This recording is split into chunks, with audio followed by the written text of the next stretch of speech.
Hey, that's a lot of Hollywood baloney. Your classic werewolf could change shape anytime it wants, day or night, whenever it takes a notion to. That's why I call them shapeshifters. I got a dozen books on it. What about killing it with silver bullets? Oh, sure. Silver bullets are fire. It's the only way to get rid of the damn things. They're worse than cockroaches. They come back from the dead if you don't kill them right. Plus, they regenerate. You know what that is? Cut off an arm, cut off a leg, stick a knife in their heart. Nothing.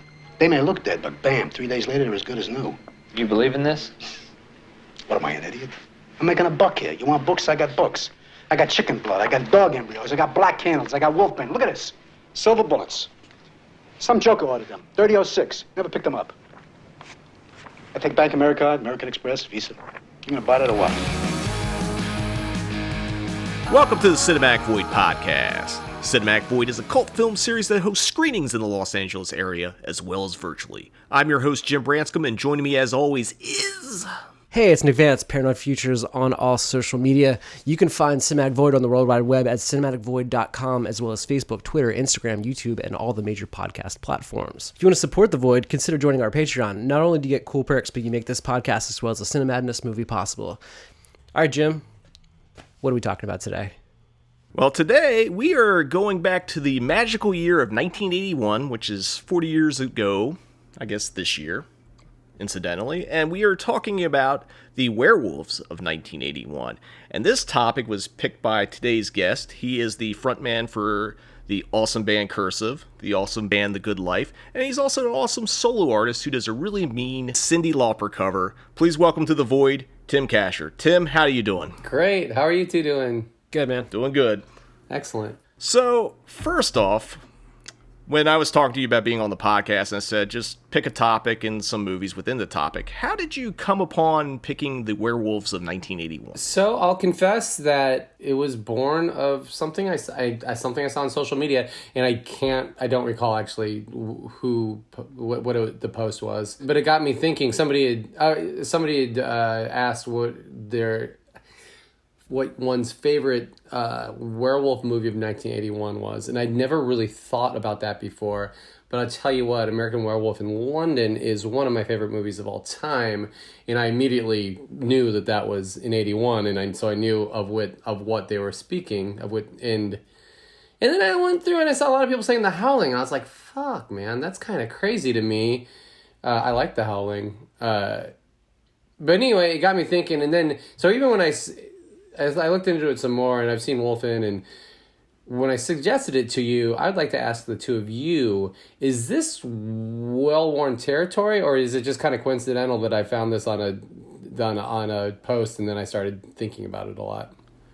You know, I'm going to mention it because, like, after you suggested it, it's like, man, why has no one else talked about the Werewolves of 81? Because, like, you know, I always knew The Howling and American Werewolf came out the same year. I forgot about Wolfen, and I forgot about the lesser of the four, which is Full Moon High, which we'll talk a little bit about. And then my friend Brian Collins, who is used to write for Birth Death movies, and now he occasionally writes for Fangoria. I saw him posting about it. I'm like, so I wrote him as like, hey, are you working on a Werewolves of 1981 piece? It's like, yes, I am. I was like, cool, we're doing a podcast. So I want to give a shout out to Brian because he's going to have a piece on this very topic. And I'll tell you what, I can guarantee you that's what I read. Yeah. I mean, Brian's a really good dude. Brian came out and hosted a Void screening, I guess year one, when we did Severin's restoration of Kathy's Curse, which is a Canucksploitation kind of like killer, demon-possessed child, sort of exorcist ripoff, sort of just weird little girl with a evil doll. Called Kathy's Curse? Kathy's Curse. There's two cuts of it. There's the director's cut, and then there's the U.S. cut. And when you watch the U.S. cut, the movie makes no fucking sense. And then you watch the director's cut, it makes slightly more sense. It's worth checking out because it's just weird. And it has one of the best line readings when, like, the little girl's, like, possessed ghost, like, starts attacking a medium. And it's like, medium? How about extra rare piece of shit? Or something like that. Yeah. It's a top... It's quality cinema from our neighbors of the north. So definitely worth checking out if you want to add that to your queue. I think it's on either Shudder, might be on Amazon Prime too. Well, I'm feeling compelled to watch that, yes. But like, until you brought it up, it's just like I forgot like '81 was the year of the werewolf. All of this has kind of got me thinking, and as I've been thinking about this, I guess I'm just kind of a werewolf guy. I don't think I ever really thought of myself as such, but I really like a good werewolf story. Now, you're no stranger to writing concept albums. Is this you telling us that you have a werewolf concept album down the line? Let me play around with that. So, everyone can thank me now when that record comes out, or send me hate mail. I don't know. I don't want to go off track here, but the obvious and heavy allegory of werewolf movies, I just think it's a bit more fun to me than, I suppose, the vampire trope. And I love vampires too, actually, and I love witches. I kind of love them all, I think. But I think I like I don't know. There's a lot to work at. And what's interesting about the movies today is I think that they all do they not all kind of tackle different concepts of werewolf allegory? I kind of think they do.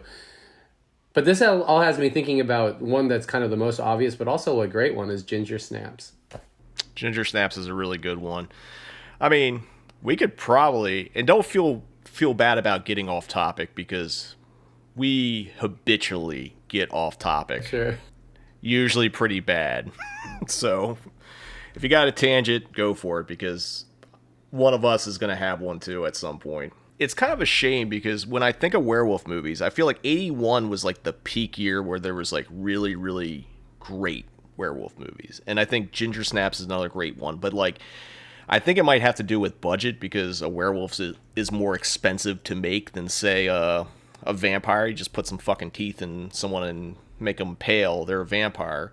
I think werewolves, because of the transformation and like someone's going to be in a suit, or like any version of a werewolf, even the old Lon Chaney one where they just basically did dissolves and had like hair glued to his face. That's still labor intensive. Yeah, it's really tricky. And so that's a fascinating, tricky thing about the werewolf genre, is that people are going to expect some big special effects in it. And if you don't hit that, well, you don't have to hit that, you know? And actually, even Wolfen is a case in point for that. We can get into that. But that's kind of dangerous territory, right? If you're gonna do like a very low budget werewolf movie, you better have a great script. As in, if you're gonna do it so low budget that you only show like blinking eyes, or lit eyes in the forest, then you better have a great script. I think that's why there's not a lot of great werewolf movies, because there's not a lot of great werewolf scripts. And I think, thankfully, for the most part, the main three we're going to talk about. And we'll get into, again, we already stated why we're not talking about the fourth one so much. But they're all, I agree with you, they're all unique approaches to, like, werewolf tropes. And they cover a lot of bases. And, you get a political one, you get a really dark and, like, kind of sinister, like, I'd say new age, like, TV era, and then you got like being an outsider, becoming a bigger outsider in a foreign country kind of thing. Mm-hmm. Lots of room for metaphor with werewolves. Yeah, which is great. And I just think maybe I just find it, I'm just going to keep comparing it to the vampire, which the vampire is so popular. And I think I just find the metaphor, the allegory of the werewolf just a bit more fascinating, because it's about that the humans are animals, right? Mostly it comes down to like the human being is actually an animal. We've become enlightened, and we think that we're something greater than the werewolf that we are.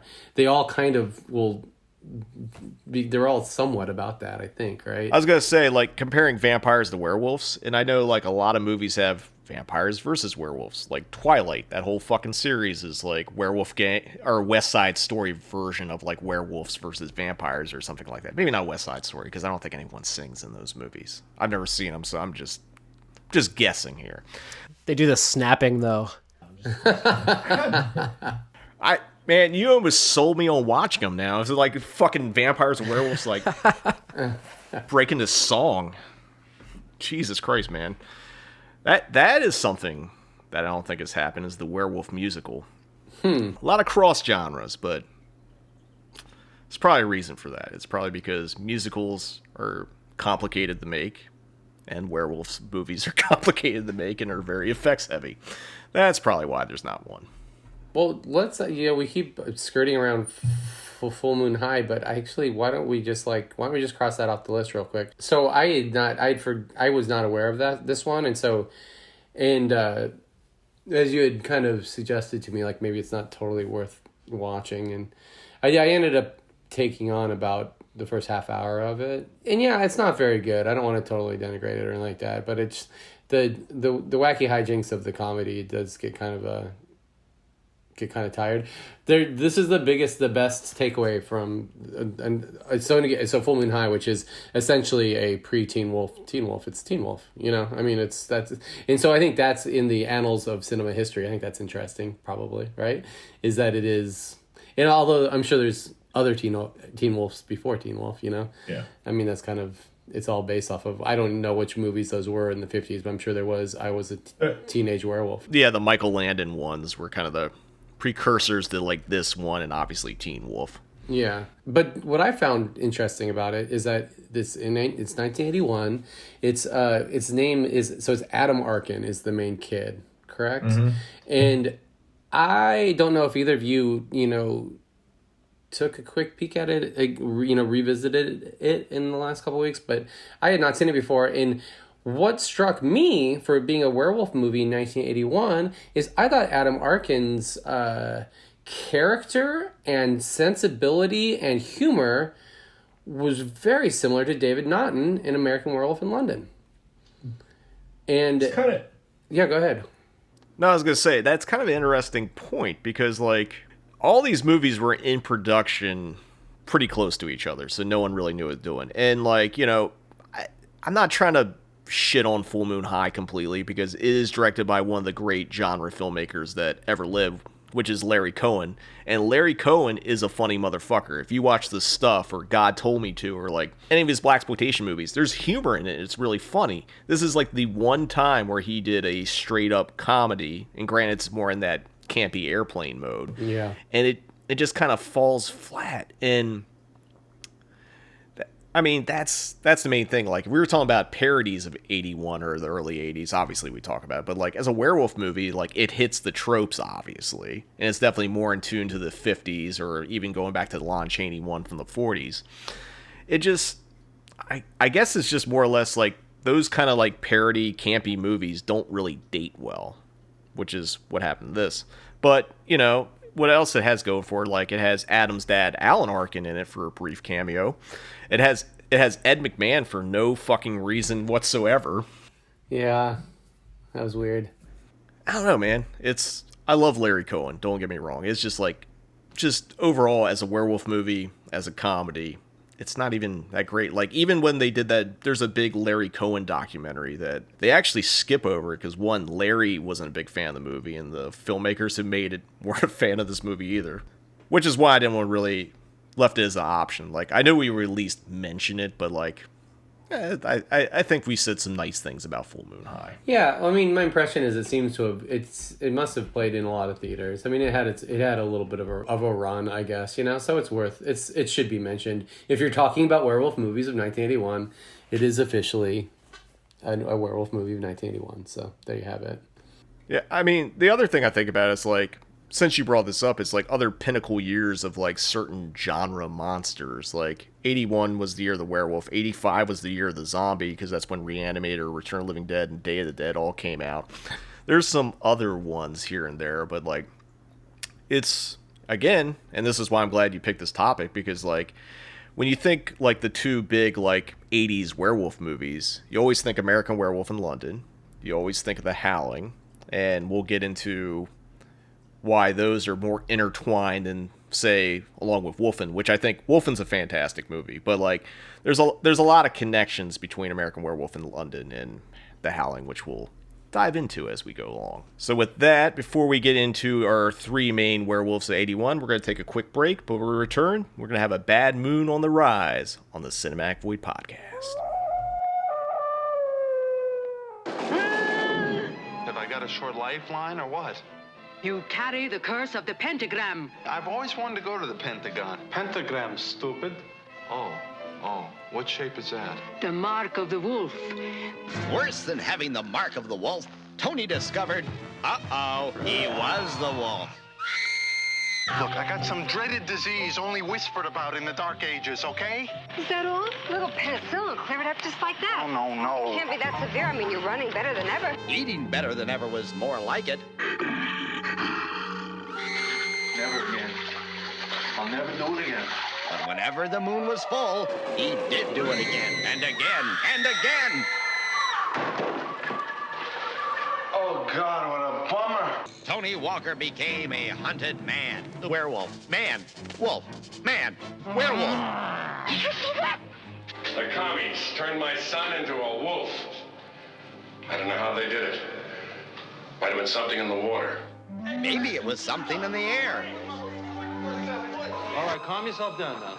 This is simply a shot to put you to sleep so that when I skin you, it will not be unbelievably painful. No.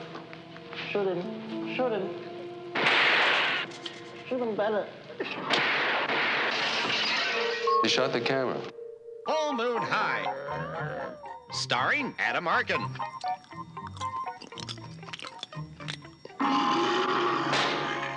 Ed McMahon. Bill Kirkenbauer. Damond Wilson. Kenneth Mars. Louis Nye. Roz Kelly. Fleas or no fleas? I want to be your woman. Come back here, you big hairy legged coward! God, look at all that hair. It's the Wookiee! Full Moon High. I'm in trouble. Shoot him! Put me down! I said put me down, not throw me down.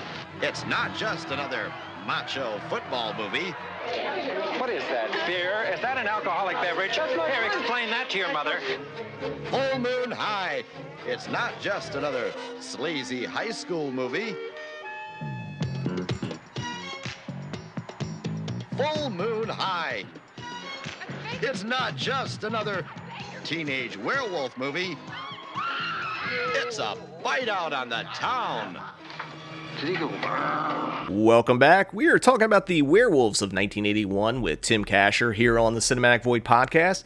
Up first, we're going to probably talk about what I would consider the most well-known of the movies we're talking about. Although it's might be splitting hairs at this point, but I think if you ask people outside of the Lon Chaney Wolfman to name a werewolf movie, I think this is the one that everyone's going to name, and it's, of course, John Landis's An American Werewolf in London. It stars David Naughton, who used to be the I'm a Pepper guy from the Dr. Pepper commercials from the 80s. He actually got fired from that gig after he did American Werewolf because they didn't appreciate him doing nudity in this movie. Showed his Pepper, can't be Dr. Pepper anymore. And he was also in one of my favorite, I'd say 80s ski sex comedy movies, Hot Dog the Movie. Have you ever seen Hot Dog the Movie, Tim? So long ago, but absolutely. Yeah. Hachi Mama. And you'll realize the running bit is I pick the weirdest movie to tie to everyone's career. Yeah. Which is why the movie American Werewolf also stars Griffin Dunne, who was in Martin Scorsese's best film, After Hours. Another thing about Griffin Dunne, he actually directed a little movie about witches in the 90s called Practical Magic. Don't know if you've seen that one, Tim. Yeah, I don't know if I knew that he directed that. That's fantastic. I love Griffin. So he did that. And it also has Jenny Gooder, who was in Nicholas Roeg's Walkabout, which is another fine movie.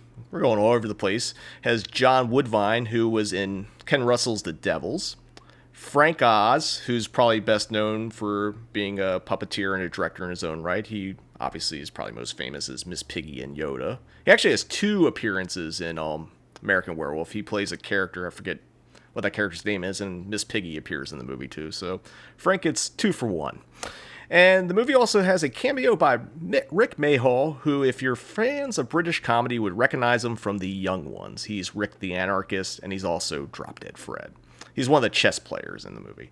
But as we've kind of talked about before we went on break, the real star of the movie is Rick Baker's phenomenal special effects, which won the very first Academy Award for special effects. They more or less created this award because I forget what movie came out the year before that people were like kind of complaining. It's like, wow, this is a great movie. The effects are good, but like there's no effects category. So they created one, and Rick won the first one. Rick is also the only person to win Academy Awards for werewolf movies. He won it for this one, and he won it for the remake of The Wolfman with Benicio del Toro as well. Wow, cool. I forget how many Oscars Rick has, but he's got probably more than any human actually needs. I think he's got like 8 or so at this point. I wonder if when you mentioned that about I had forgotten that tidbit about the Oscars. One that popped in my mind, and maybe popped into your minds as well, is 79, right? Is Alien, and that would have been a big progression into visual effects. And then then 80 probably had something too, right? I can't remember what the movie was in 80 that like it was kind of one of those more serious Oscar bait kind of genre movies. I could look it up, but like on this podcast, if I don't have it written down or Nick doesn't have it written down, we ain't looking shit up. So that is what Google is for, goddammit. And obviously we're not using it during this podcast. But Alien, because you got to think Exorcist with Dick Smith in the early 70s. You had like, basically because of Dick Smith, it kind of opened the doors for people like Rick Baker, because Rick Baker was like a student of Dick Smith. Rob Bottin, who went on to do The Thing and did the effects for the Howling, was a protege of Rick Baker. So it all those effects guys kind of like got their starts and worked together. And you had Tom Savini in Pittsburgh doing the Romero movies and stuff like that. So it was basically the end of the 70s and into the 80s was the beginning of the real effects boom. Yeah. The Thing being a huge part of that too, huh? Wow. Yeah. The Thing became huger later down the line because I guess we can talk about it a little bit. The Thing came out in 82, which was considered the biggest year of sci-fi in American cinema history, because I think you had, maybe not sci-fi, but big genre movies, because I think Poltergeist came out that year, Road Warrior came out that year, obviously The Thing, E.T., Tron. Like 82 was the big like science fiction like kind of genre year. That was the other year I was thinking about other than 85. So, but that's when like shit was popping. People were going like, how big can we make effects? How insane can we get? And it's kind of what I miss in movies now. It's like, I know some movies are getting back to practical effects, but I assume it's more budget and time, and no one wants to sit around and like be in 6 hours of makeup or stage like a really complicated effect anymore. I don't know, but I love that shit. Yeah, like let's get back to practical effects. And don't you think that I had this thought like maybe a year ago or so, that An American Werewolf in London would be an amazing remake. Really touchy because I really think the first one's perfect. It's like, does it have to be remade?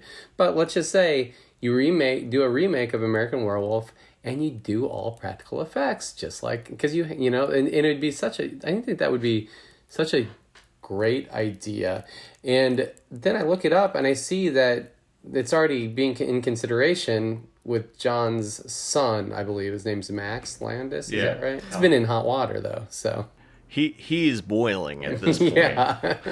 I don't think that version of the American Werewolf is going to ever happen unless people get their brains erased at this point. Unless we do it, fellas.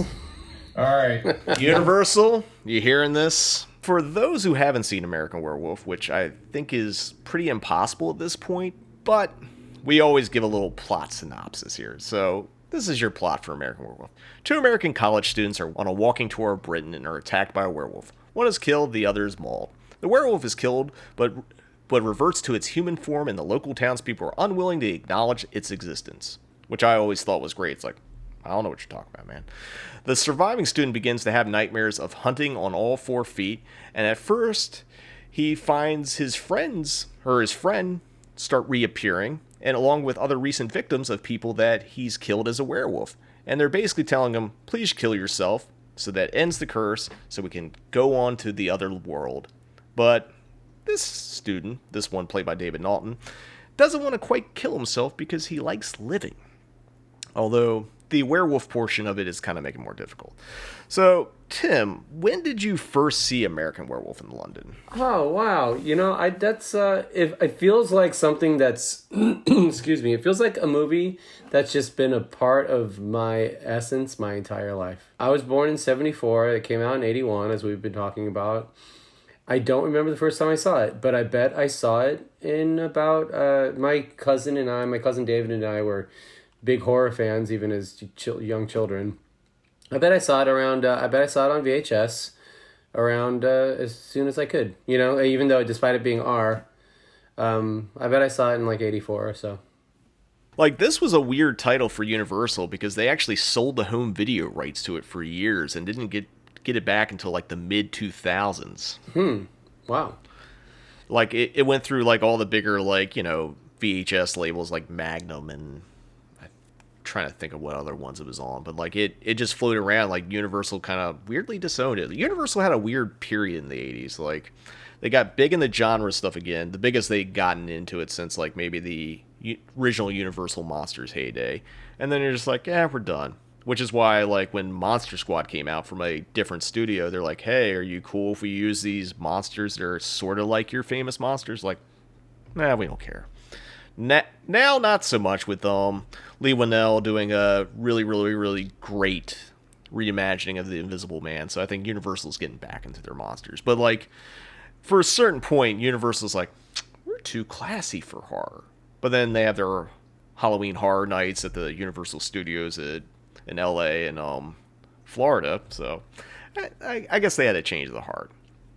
But I think out of the three main movies we're talking about, this one probably might have had the biggest budget.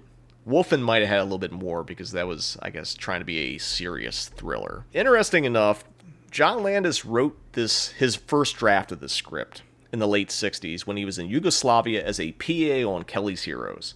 And what really inspired him to write it was he saw some gypsies performing a ritual on a dead body so it wouldn't come back from the dead. And he's like, wow, I don't know what I would do if I was confronted by the undead. So he wrote a film about it. Like he's like, I can't handle this shit, so I'm going to get my neurosis out and write about it. And the script sat for years, mostly because a lot of people are like, I don't know if horror and comedy work that way. Because, like, having seen the movie, it's very tonally, very funny, and very scary and violent. Which, I'm pretty sure there's been movies that have towed that line before, but, like, this might have been, like, the first one where it's, like, goes hard comedy, then goes hard horror, and then back and forth, and does it pretty seamlessly, I think. Getting back to your impressions on it, so we talked about when you first saw it. What are your thoughts on it now as you've kind of revisited or rethinking about it? Honestly, for this movie, it just gets. My praise isn't high enough. It can never be high enough. It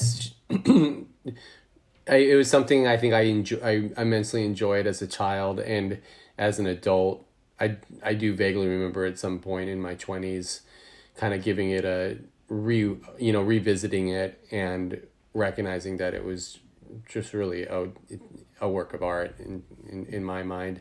And I've watched it, at least once, if not a few times a year ever since. I adore this movie. That's pretty amazing. It's, like I know a few other people that like American Werewolf is their kind of go-to. I don't want to say comfort movie. Maybe it's your comfort movie. I don't know. So basically, John was stuck with the script he wanted to make. But he basically couldn't get an opportunity until he had a trio of comedy hits back to back to back. He did Kentucky Fried Movie, Animal House, and The Blues Brothers. And basically, after all three of those were like each one more successful than the next, he basically had the clout to say, "This is what I want to make. You can't stop me." And for years, he had been talking with Rick Baker on doing this movie. He's like, I got this werewolf movie, and Rick's like, let me know. I want to do it, because Rick Baker had done Schlock with John Landis, which was Landis' first movie, which had a giant ape. The other thing Rick Baker is probably well known for outside of werewolves is his giant apes, because he actually played the King Kong in the 70s King Kong remake. Like, he's the King Kong in the suit. And I'm pretty sure he's done some other ape stuff. And I think he even appears in the Peter Jackson King Kong remake. He's one of the like fighter pilots that shoots at Kong. Like, Rick Baker loves werewolves. and giant apes. Landis had been talking about making American Werewolf for years. And then when he finally got the money and was getting ready to make the movies, he calls up Rick. He's like, all right, we're doing this fucking movie. Rick's like, whoops. Because Rick Baker was already starting work on another werewolf movie that was coming out in 1981. He was the original effects artist for The Howling. Amazing. There it is. What happened was Landis was so pissed at him, he basically guilted Rick to leave The Howling to go work on American Werewolf. And was kind of bitter that he was even working on another werewolf movie. But, I think at the end of the day, they made up well enough because, I know Landis has a lot of other comedy hits, but I think his signature movie is still American Werewolf. And it's largely thanks to great cast, but also those fucking effects, which still hold up pretty damn well overall. So Baker left The Howling and basically put his protege, Rob Bottin, in charge of it. And we'll talk a little bit more about Rob Bottin in The Howling when we get there. But I don't know. I guess we can talk about, really the biggest star of this movie, which is those effects. And, do you remember your first impressions of seeing that big transformation scene, Tim? I don't know if I recall, but didn't we all we were able to see those effects over and over again over the years anytime we watched documentaries on great horror effects. Yeah. Because that's always been kind of the crown jewel, I think. That's always been my impression. It's been the crown jewel of horror effects. So I actually think that I was more affected and more impressed by the transformation upon watching it on some kind of one of the compilation docs that touched upon it. I mean, that's fair because it's definitely if you're doing a greatest horror movies of all time, when you get to American Werewolf, you're showing that transformation scene, and it's phenomenal. And what I think makes it work really well is Landis had certain aesthetics he wanted for the transformation scene. He wanted to be as painful as possible. The feel is painful because if your body's stretching and contorting and transforming into a giant hairy beast, it shouldn't be easy. He wanted to get away from which was traditionally how werewolves are created, is dissolves. You have an actor sit in the same spot, you do a dissolve, they got a little more hair on their face, then they got teeth, then they got some black around their eyes and that kind of stuff. And he just wanted to push the limits of what could be done. He also wanted to do it in light. So when you watch the transformation scene, it's well lit. You can't really hide shit. So it's there. It's really it's a testament to how he directed it, how he envisioned it, and how Rick Baker pulled it off. Because that's a perfect combination of artists combining their talents to make something really phenomenal. There's a great moment. You're gonna know the moment during the transformation, probably about midway through the transformation, where David Naughton is still David Naughton before he's actually just completely a werewolf. And he gives that look into the camera in Screams.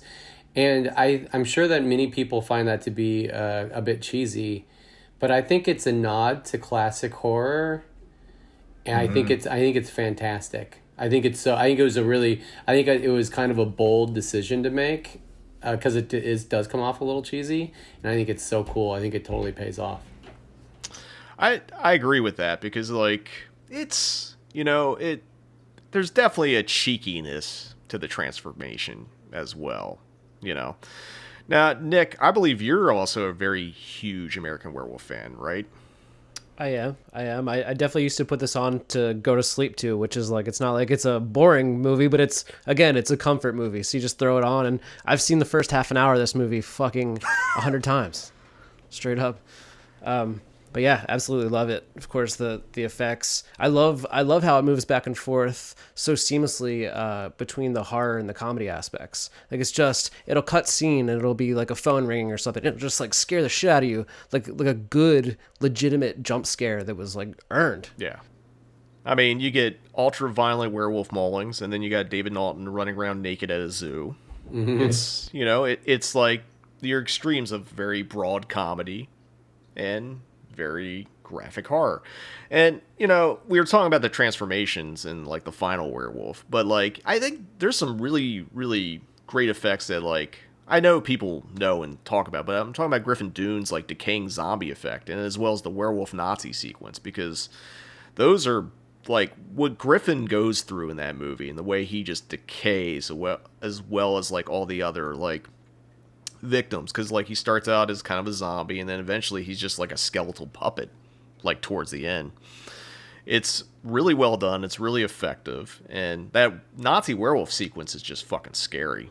So scary.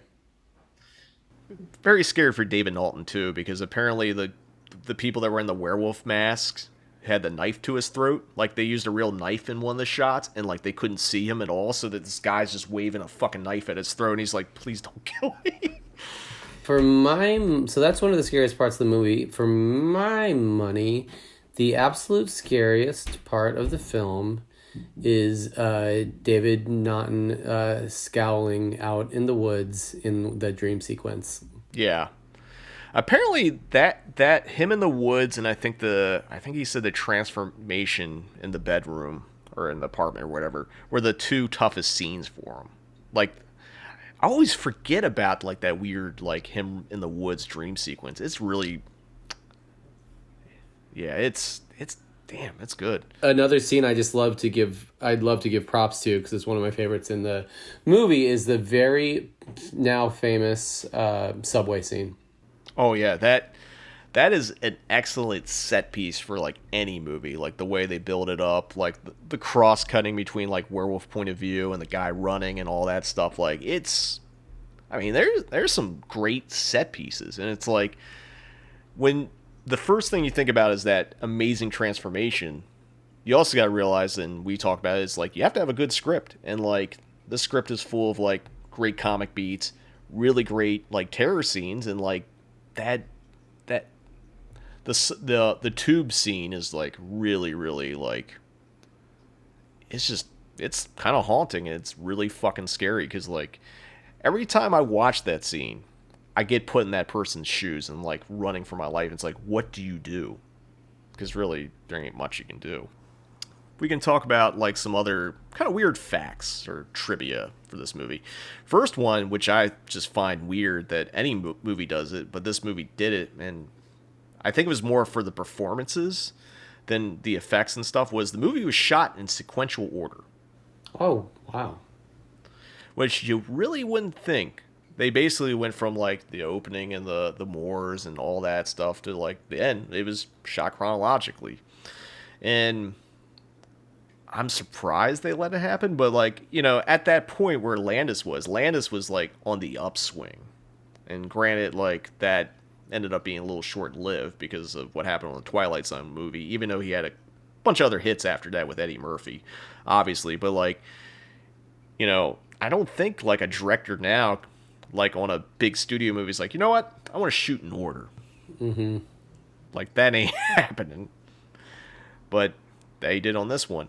The other thing is, in order to get an R rating, none of the werewolf attacks were toned down, but the things that were cut were the sex scene with Jenny Agutter and David Naughton in the shower. They trimmed that up a bit. And there was a hole in Griffin Dunne's neck as he's eating, and like a piece of bread falls out of it, so they made him cut that out. What they kept of his neck, I mean, it's gruesome. It's really gnarly, actually. It's great effect. I mean, it's funny, like the two things the censors had problems with.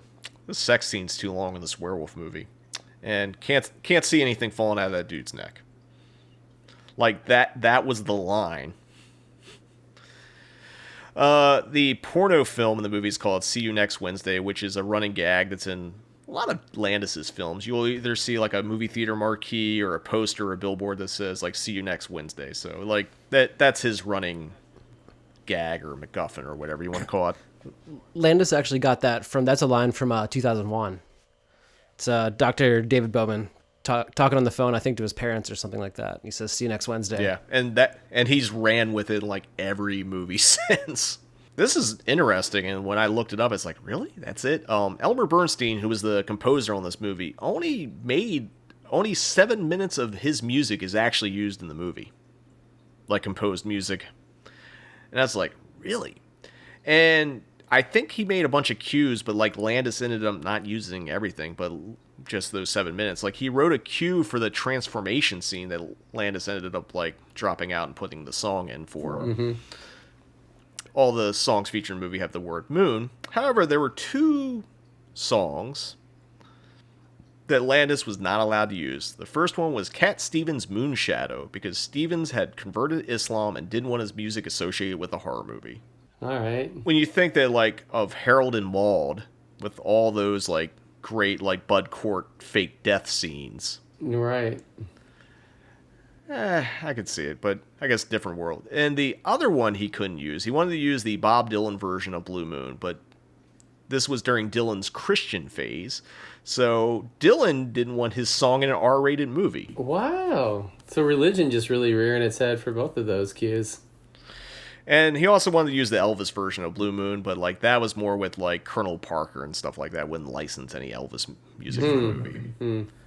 So that was also kind of common, but like the Cat Stevens and Bob Dylan one I just thought was kind of weird because it was both like religious reasons, which makes it funnier that Michael Jackson hired John Landis to make Thriller, because I think Michael Jackson at that time, or as Thriller was coming out, had converted to being a Jehovah's Witness. Really? Oh, God.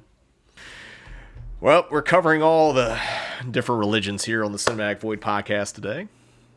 I was just thinking back to, Nick, had mentioned Thriller, and I was just thinking that that iconic turning to the camera that David Naughton does during the transformation, don't they make a point to do that with Michael Jackson too, doesn't he? Yep. In Thriller? So, yeah. Mm-hmm. Yeah, it's like it's a nod to the movie. I wonder if Michael Jackson personally asked for that, if that was Landis's touch, or a little bit of both.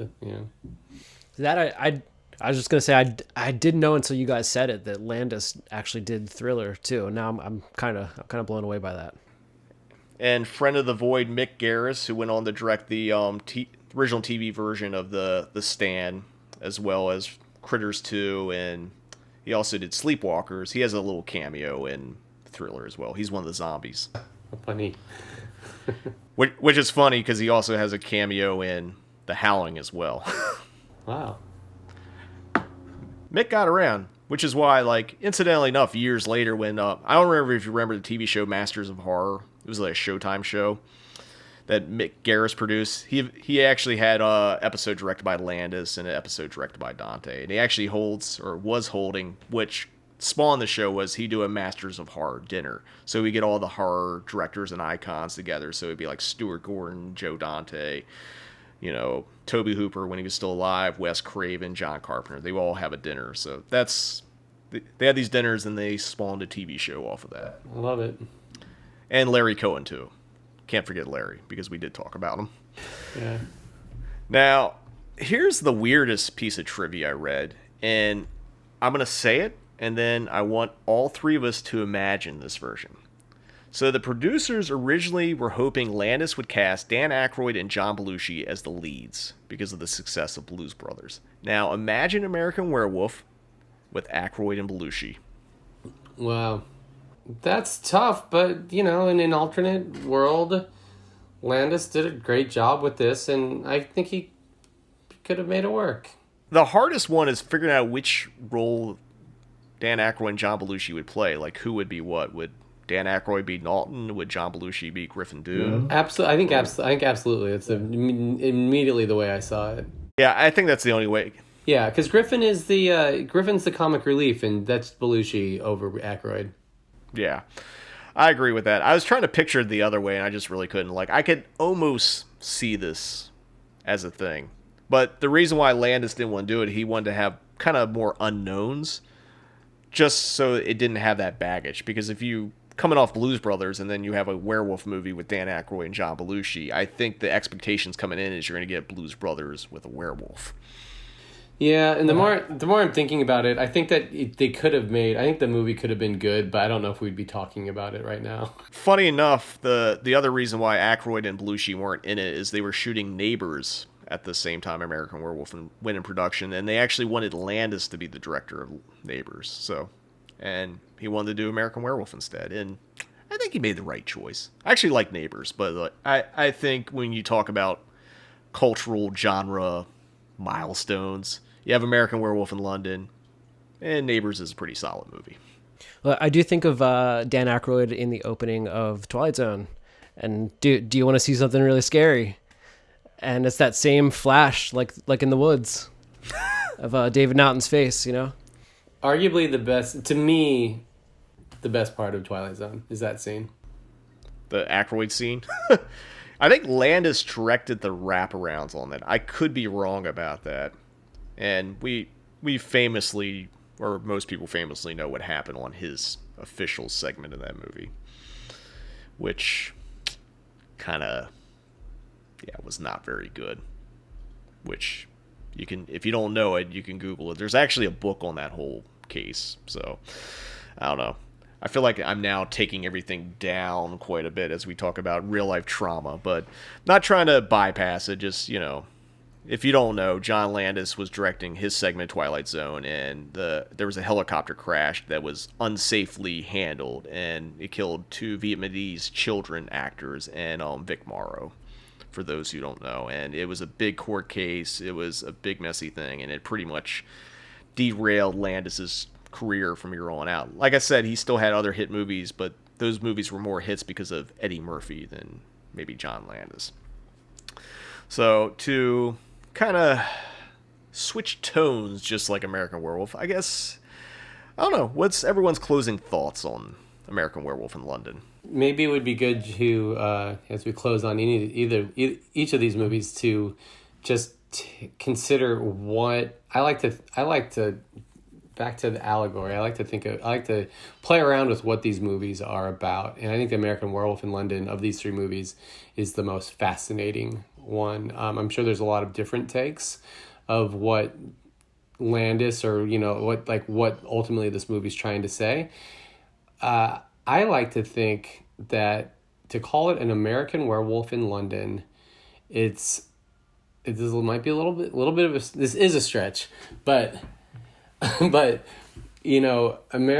is expats from Britain. It's the colonists, and they leave, and then they come back, and they get infected by a wolf. Maybe I should just get to the short of it, is that I think it's about American culture invading British culture. But because the wolf is from the moors, they recognize that it's a beast that they created. That is some highfalutin film criticism there. I've just watched it a lot of times. I mean, that's actually a pretty good thesis, and I can't argue with that. I do want to mention that at one point when they announced production, they were going over to England. I guess there was some UK union rules that they were only allowed to have, originally supposed to only have 4 Americans working on the movie. So it was going to be John Landis, Rick Baker, David Naughton, and Griffin Dunne. And the UK hit back. It's like, well, there's other Americans that already live in the UK, so you can recast the Griffin Dunne role. And Landis is like, fuck you. It's now American Werewolf in Paris. We're moving there now. And the UK was like, all right, you can have Griffin Dunne. And then about maybe, was it 20 years later? I can't remember when it came out. American Werewolf in Paris did eventually come out with no one involved in the original having any part of it. I saw it once. I actually didn't really see it. I showed up late to a movie, and the guy just let us in, so I watched the last 5 minutes of American Werewolf in Paris. And I just remember there was a really bad CGI transformation. I'm like, yeah, I'm glad I got it free and only saw the last 5 minutes. Yeah, I was gonna say that is the cardinal sin that has kept me from ever really watching that movie, is that it's just CGI laden. And it's like, that's just so disrespectful to the legacy of American Werewolf. I mean, what happened was Jurassic Park happened, and so everyone's like, oh, we can do anything now with a computer. But the thing with Jurassic Park was there's still a lot of Stan Winston practical effects in it, and they used CGI sparingly. And no one took that lesson. It was only supposed to be a tool to get you to do a couple of things. But then, like, everyone's like, oh, fuck it, everything's CGI. Just shoot everyone with green screens. And this has come up many times on this podcast, obviously. But, like, you know, I think cinema might be a little worse for that. But, again, I don't think a lot of those, like, those big Marvel movies and stuff like that could happen without CGI. At least in the scope they're planning. Yeah, and they've been able to tell bigger stories, and there's a reward there. But boy, CGI sure does get tiresome. I guess we're gonna end here. Forget about CGI because we got more practical werewolf effects coming up on the Cinematic Void podcast. Stay tuned. For the first 23 years of David Kessler's life, he was only human. Then one night he took a walk on the moors. Beware the moonlets. Is David behaving strangely? Are you all right now? Well, I'll let you know the next full moon. Tomorrow night's the full moon. You're gonna change. From the director of Animal House, a different kind of animal, an American werewolf in London, rated R. Unbearable suspense that keeps you on the edge of an abyss of terror. Take a cult film odyssey into Cinemadness with Cinematic Void. Based in Los Angeles, Cinematic Void is a film series that specializes in horror and exploitation films. Currently, we are hosting Cinematic Void Up All Night in the Cinemadness movie, a monthly virtual screening series, as well as the Cinematic Void podcast, where we dive deeper into the world of cult cinema. You can find Cinematic Void on the World Wide Web at cinematicvoid.com, as well as Facebook, Twitter, and Instagram. And if you like what we do, you can support Cinematic Void by joining our Patreon. Until next time, see you in the void. Welcome back. We have been talking about the Werewolves of 1981 here on the Cinematic Void podcast. And up next, I'm going to just get this out of the way. This is my all-time favorite werewolf movie. Can't argue it. In fact, I've been, basically the last few podcasts this year, I've been going over my tattoos on my right arm. I have a All the Colors of Dark tattoo. I have a Fog tattoo, which we just talked about last episode. And I have a Howling tattoo as well. Not that anyone can actually see this podcast, but except for all of us who are just sitting here. But I don't know. So, yeah, no spoiler. It's 1981's The Howling, directed by Joe Dante. It stars Dee Wallace, Patrick McAnee, Christopher Stone, Dennis Dugan, Linda Blasky, Kevin McCarthy, Slim Pickens, who I also have a tattoo of, but this one's from Strange Love, not The Howling. The great John Carradine, Elizabeth Brooks, Robert Picardo, and the greatest character actor to ever live, Dick Miller. Hey, let's not forget Jim McCrell, who was also the principal in Teen Wolf. That's your tie-in. Never miss a chance to talk about Teen Wolf. The film was produced by Avco Embassy, who we talked about at length in the last episode, because they also released The Fog. Already said, directed by Joe Dante, with a script by John Sayles, who basically reworked another script by another screenwriter, Terrence H. Winkless, which was based upon a novel by Gary Brander, who I don't think they bothered to read because the movie has nothing to do with the novel it's based on. So much so that The Howling Part 4 is a faithful adaptation of the Howling novel, unlike the movie The Howling. What's The Howling for? What's that called? 4 is the original Nightmare.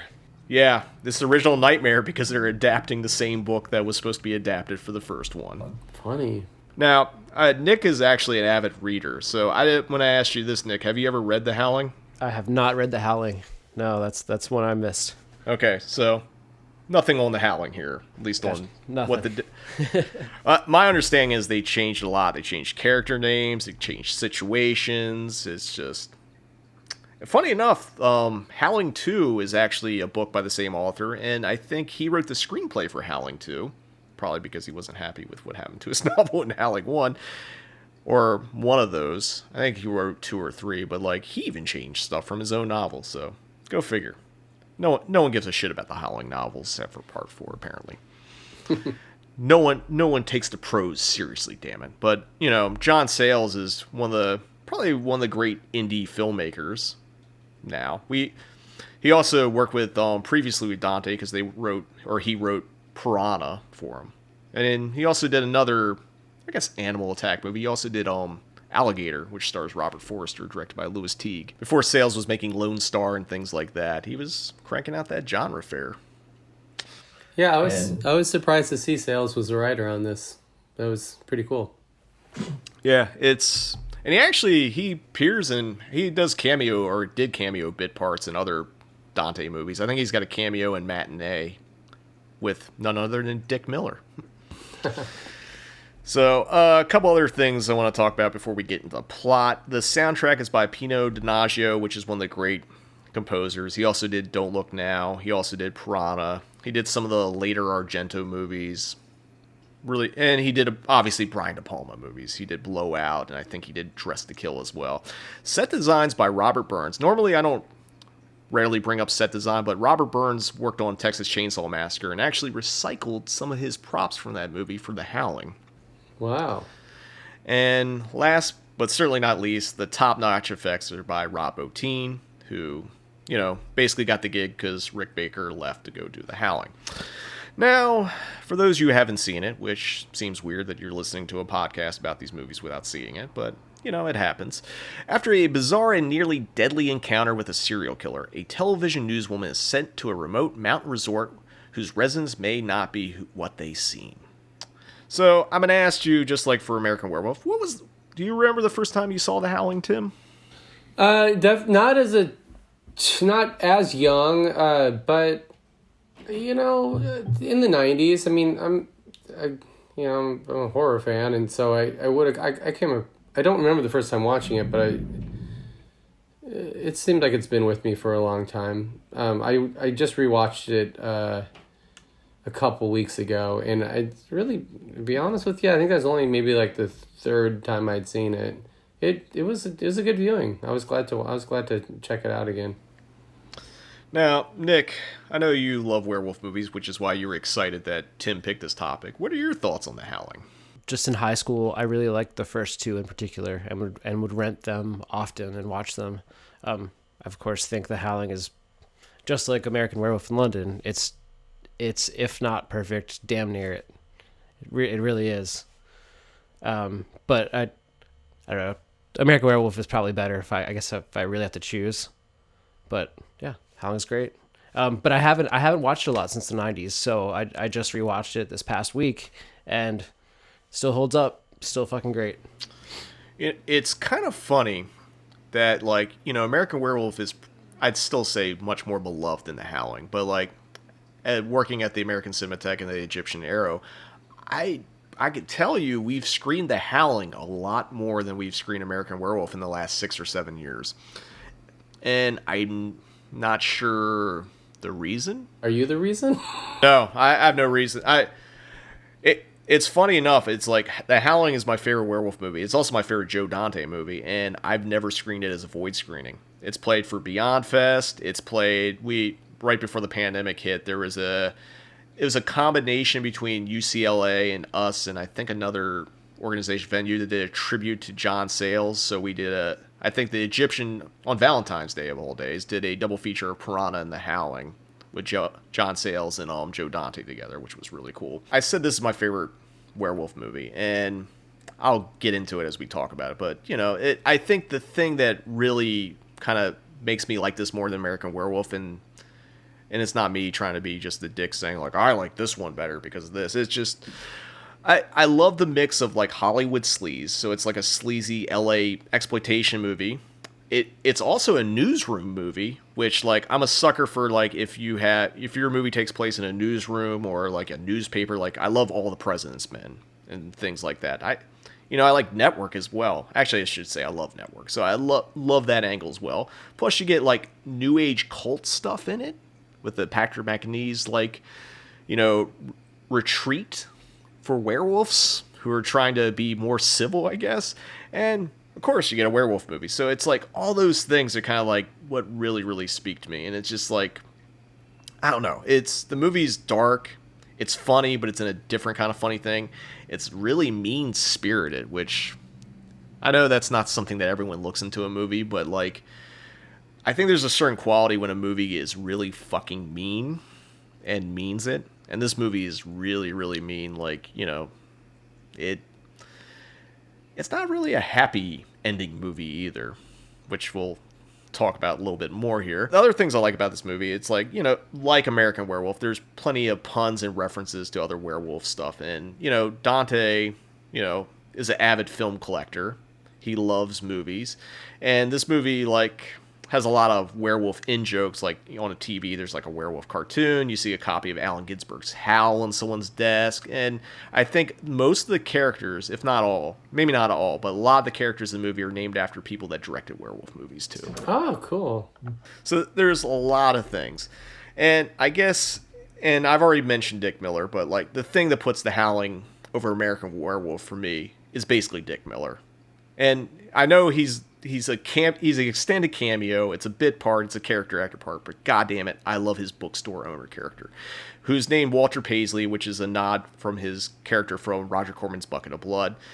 Because Dick worked with Corman, and then when Corman started New World, a lot of the directors that were working for Corman really loved Corman movies, and thus loved Dick Miller. So that's why he was in all the Joe Dante movies and like all that stuff, Alan Arkish, and like things like that. But this, Dick's in a lot of stuff. He's in Terminator. That brief scene he's in Terminator where like, hey, you can't do that, and Arnold's like, wrong, and shoots him. Like, iconic fucking scene. I feel like even though Dick is just sometimes just playing Dick Miller in a movie, it takes it up a notch. Like, I think of things like, you know, Night of the Creeps, where he just pops up out of nowhere, and like just any countless Joe Dante movie, it's like you're just waiting for Dick Miller to pop up. Anything from Gremlins. He's actually quite remarkable in this. I thought he did a really good job in this. Where I think maybe sometimes other Dick Miller cameos, as you're mentioning, might be a little bit campier. I think this is actually really nice. This is a really good role. Sadly, that bookstore I don't think exists anymore, but it used to be on Hollywood Boulevard. Yeah, I was trying to figure out where that was, which one that was. I know they talked about it in the commentary. I forget what they tore out and put there in its place, but like, you know, it's a really good scene, and like I know I'm talking way much about a scene that has no werewolves in a werewolf movie, but like just him going off about like the books and like the customers, and like they're like, do you believe in this stuff? He's like, what do you think? I'm just trying to make a buck here. I take Visa, American Express, that kind of stuff. It's just so punchy. And the other thing is like besides Dick, there's some fun cameos in this movie besides all the character actors that I listed earlier. Like Roger Corman is in an early scene where Dee Wallace is in the phone booth waiting for the Eddie Quist character to call her. The guy waiting at the phone booth, that's Roger Corman. Cool. And you also get to see Forrest J. Ackerman, who is, you know, created Famous Monsters of Movieland magazine. He has a little cameo into it. He's in the Dick Miller bookstore scene. Do you know what? As a since you're a lover of Howling, you probably remember this and notice this. Something I was just remembering, something I really appreciated about the bookstore scene is that, and I'm not sure, you can probably tell me what movie they were watching, but I appreciated that one of the horror movie that they were watching had the trope. It had the trope of like a bookstore scene, learning about werewolves, like looking through a book, learning about werewolves, and it was really mirroring the actual bookstore scene. You know what? Offhand, I don't remember what movie that was. I remember they do show the original like Wolfman at some point, or at least the one scene where like the gypsies kind of like, you know, talking to Lon Chaney about like when the moon is full and that whole speech. It might have been that. So yeah, maybe it's that. I know there's a lot of little nods in here and there throughout this movie, which, you know, like American Werewolf is great because they're like, you know, you're acknowledging where essentially like the werewolves came from, but like it's like, again, they're not doing it how Lon Chaney Jr. transformed werewolf. This is like big time effects, and you know, we already kind of hit upon this. I guess we're gonna, you know, kind of have to do a compare and contrast and just talk about American Werewolf and The Howling together. Because I feel like because of the Rick Baker Association, the fact that Dante and Landis were both going up in their career at the same time and basically got doors open because they made these movies. Like Landis got Twilight Zone, so did Dante. Dante also got Gremlins off the Howling because Spielberg loved the Howling so much. So it's really interesting, two werewolf movies, but they handle the werewolves different. And I think when you throw out your theories and your deeper thesis on what does the werewolf mean in this movie, I'm really curious to see where you get.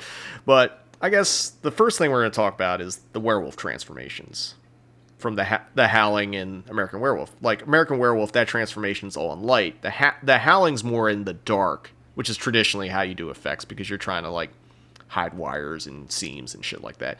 But I think the effects, regardless of how they're shot and presented, are just as good as American Werewolf and the Howling. Well, that's coming from a lover of the Howling. I would, and I do think that I love this conversation. This is a great pairing. I didn't realize, nor I guess you didn't realize either, that I don't think you realized that American Werewolf was my favorite werewolf movie, and I didn't realize that Howling was yours. I think that makes for good good conversation about it, good healthy criticism on both sides. My feeling about the Howling, I was really, what made me want to have this conversation was the transformation in the Howling. It really struck me that they put so much that it was so not similar. It's definitely not similar to American Werewolf.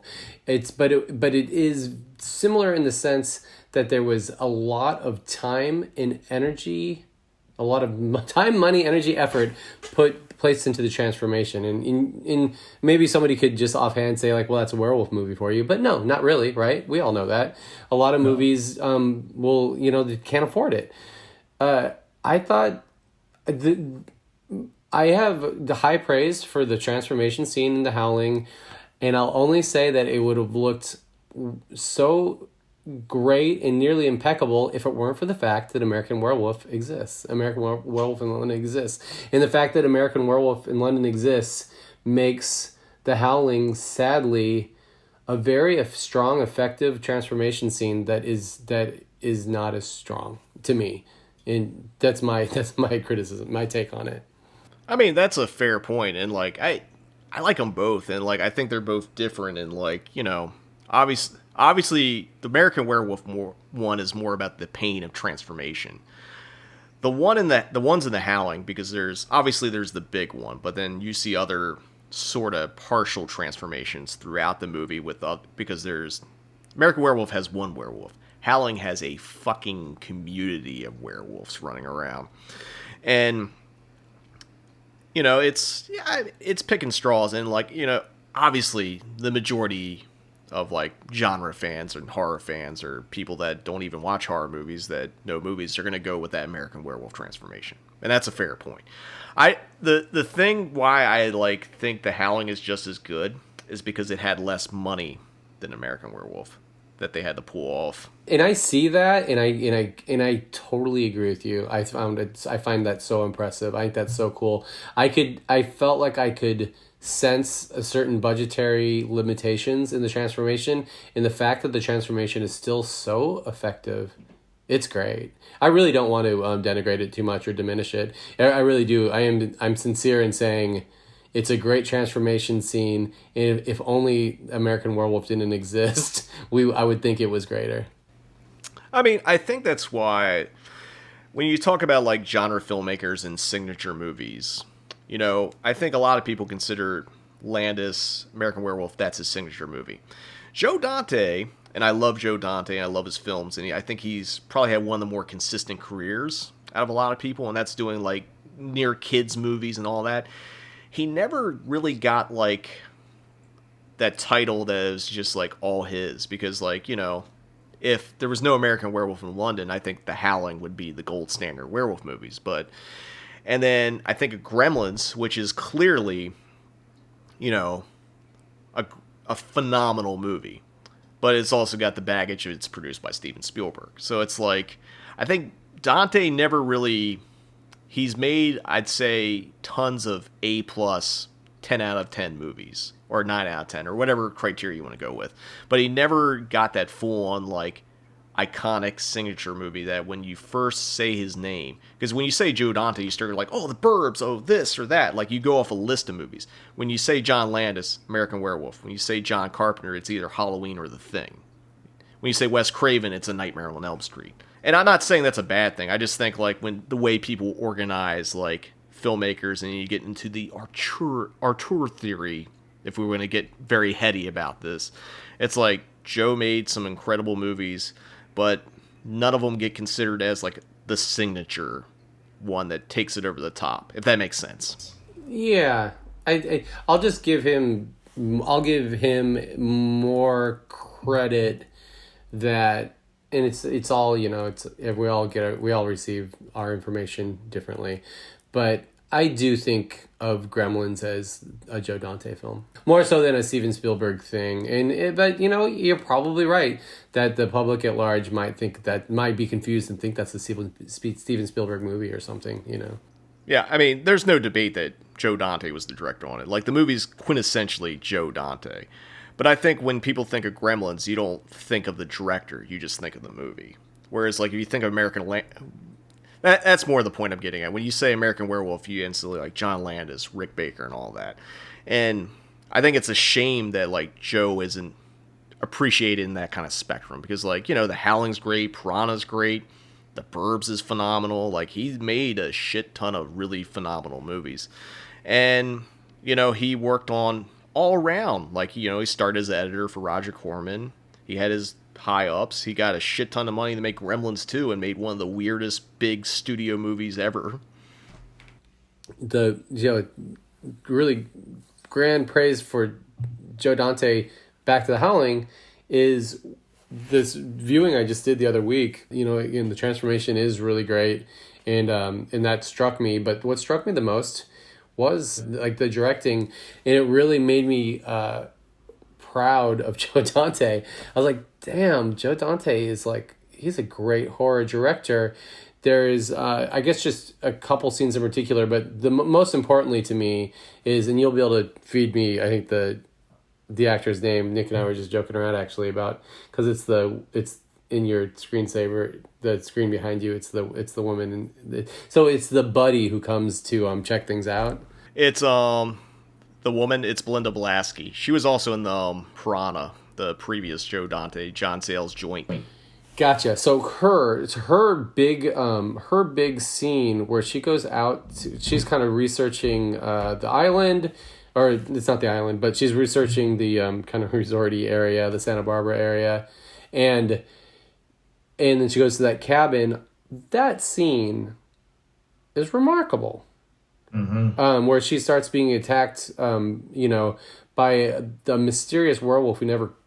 Yeah, I guess we do eventually end up seeing, but it's just a really, really well done scene that I may have even paused the film and just had to stop to reflect on how well it was done. And then the other thing is just how remarkable the opening scenes of the movie are, which are actually all shot. We're actually all shot pretty cool, just kind of around the corner from me. I kind of live in that neighborhood. I mean, that's the other thing I like about The Howling is, like, I'm a sucker for movies that are shot in LA, or at least partially, and you get to see locale. Like, some of my favorite movies are like Savage Streets or like Angel, or like, you know, the kind of like the scuzzier LA sleaze movies, but you get to see Hollywood Boulevard in like prime 80s, and you get to see all those theaters that like kind of got a second life, you know, on because of Once Upon a Time in Hollywood, and Quentin had a couple of those like brought back, or at least they're neon. But you get to see a lot of those that were still operational. There's one movie where it's Don't Answer the Phone, where you can briefly see the Egyptian during the Alien premiere. Cool. Did Cinematic Void post about that the other day, or? I posted probably back in, I think I posted in March because I was showing Angel, so I was just talking about all the sleazy like LA like trash movies that you can see the Boulevard, and like that's one of the few where you actually see the Egyptian. Like they steal a shot like they're doing a drive-by, and you see the line for Alien outside, which is really cool. Yeah, that's cool. I had not seen that older storefront's a bad word for it, but bad term for it, but that older facade for the Egyptian is really cool. Yeah, I think that's when it became. It might have been the Egyptian 3 at that point, where they had like it became a multiplex where like the Arena Cine Lounge, or where it used to be, like on the side, that was like one of the 3 theaters. I remember when I did Killer Clowns from Outer Space and had the Kyoto brothers there. And they're like, yeah, we premiered right down there. Like they played in like one of the Dink Theater at the old Egyptian. I mean, again, this is as we're getting off topic, but like, and I should mention yesterday was Alien Day, which is probably why you saw it. I'm sure the Cinematheque posted that picture of the Alien premiere. Actually, you're right. It was American Cinematheque who posted it. Yep. And funny enough, someone like they had a styrofoam space jockey in the courtyard at the time that someone like dropped a cigarette and set it on fire. So like that's another story, but lots of crazy stuff happened on Hollywood Boulevard, including the space jockey catching fire. And you thought the weird like guy that's playing Chucky that's asking for $1 to get a photo was the most terrifying part of it. But I guess back to the Howling. We were talking about locale and all that, and like you said where like they shot the other stuff. Was it like you said Santa Barbara or like kind of going North California? That was, I lobbed that out. I actually don't know. It just had that like Santa Barbara feel to it. But I actually, while watching it, I did look it up, and I don't remember what it was now, but it's something along the coast north of LA. You can actually go visit it, because I know on the Howling Blu-ray that Shout Factory put out, they did one of those Horrors Hallowed Grounds where like this guy Sean Clark goes and visits different locations. So he went to the Howling one. So they went to Little Hollywood Boulevard, but they went to like where all those cabins and the woods are. I think it's still a functioning like kind of campground or summer camp or something like that. Funny. Another thing to do once the pandemic is done, go visit where they shot the Howling. Or not, I don't know. But, you know, it's what were we talking about? We were comparing the Howling and American Werewolf. Not really comparing, but just kind of like the similarities and the differences, more or less. And another thing that both these movies have is they both have porn theater scenes. True, yeah. Although the American Werewolf one is played much more for laughs and little creepiness, where the one in the Howling, which is at that porn shop where Dee Wallace goes in and like gets sat down and is getting forced to watch that snuff porn thing, it is a fucking like crazy, like it's probably maybe the actual scariest scene in the movie, because it's just like so overtly threatening. Yeah, it's very chilling. And Joe Dante actually shot both of those fake porn loops. Oh. Which I don't know. I mean, they're really effective, but it's really fucked up, and like it kind of sets a tone where like I think with American Werewolf you still get a sense of the fantastical, whereas with the Howling it's all dark. And I don't want to say cynical, but I guess maybe cynical is a fair. It is. Cynical is fair. I mean, it's they're very aggressive, scary. I'm not both. I'm sorry. The American Werewolf is a total farce. It's such a goofy porn that they're watching, but the one in the Howling is scary. The pornography is scary stuff, film stuff. The other thing I think is really effective, especially when you get to the nightmare scenes and all that, is like the editing. Like the movie was edited by Joe Dante, who like got his start as an editor, editing all those like New World Picture trailers, and it's also edited by Mark Goldblatt, who went on to direct Dead Heat and the canon original Punisher movie with Dolph Lundgren years later. I think Mark's still like an active editor, and I think he might have worked on Piranha 2 as well. Not Piranha Part 2, the James Cameron one, as in the Joe Dante Piranha. So there's no confusion. But like the editing is really tight. The way it cuts into those nightmares, and they cut in like that TV signal glitch thing that they use over and over again. Like it's really stylized, and it's like, I don't want to say it's heading towards like art movie, but I think it's very artful in what it does. It adds to like this darker tone that, you know, American Werewolf has some dark stuff in it, but like this movie is like not playing around and like how cynical and sinister it's going to get. Mark Goldblatt went on to edit Terminator, Terminator 2, Starship Troopers, heavy hitter. Damn. Hell yeah. He may have edited Piranha 2 then, because like that was James Cameron's first movie that he got fired off of, and then he got to do the Terminator, which probably I guess was a step up from Piranha 2. I mean, the piranhas in Piranha 2 were flying, but I don't know. I Terminator is another movie I love because you get to see lots of like weird Glendale and like the Valley, as well as like sketchy downtown LA. And we already mentioned the Dick Miller cameo. I guess we can talk about a little bit of the differences between these two. And the biggest one was how the werewolves are presented. For American Werewolf, the werewolf is on all fours, and the Howling, they're upright or bipedal.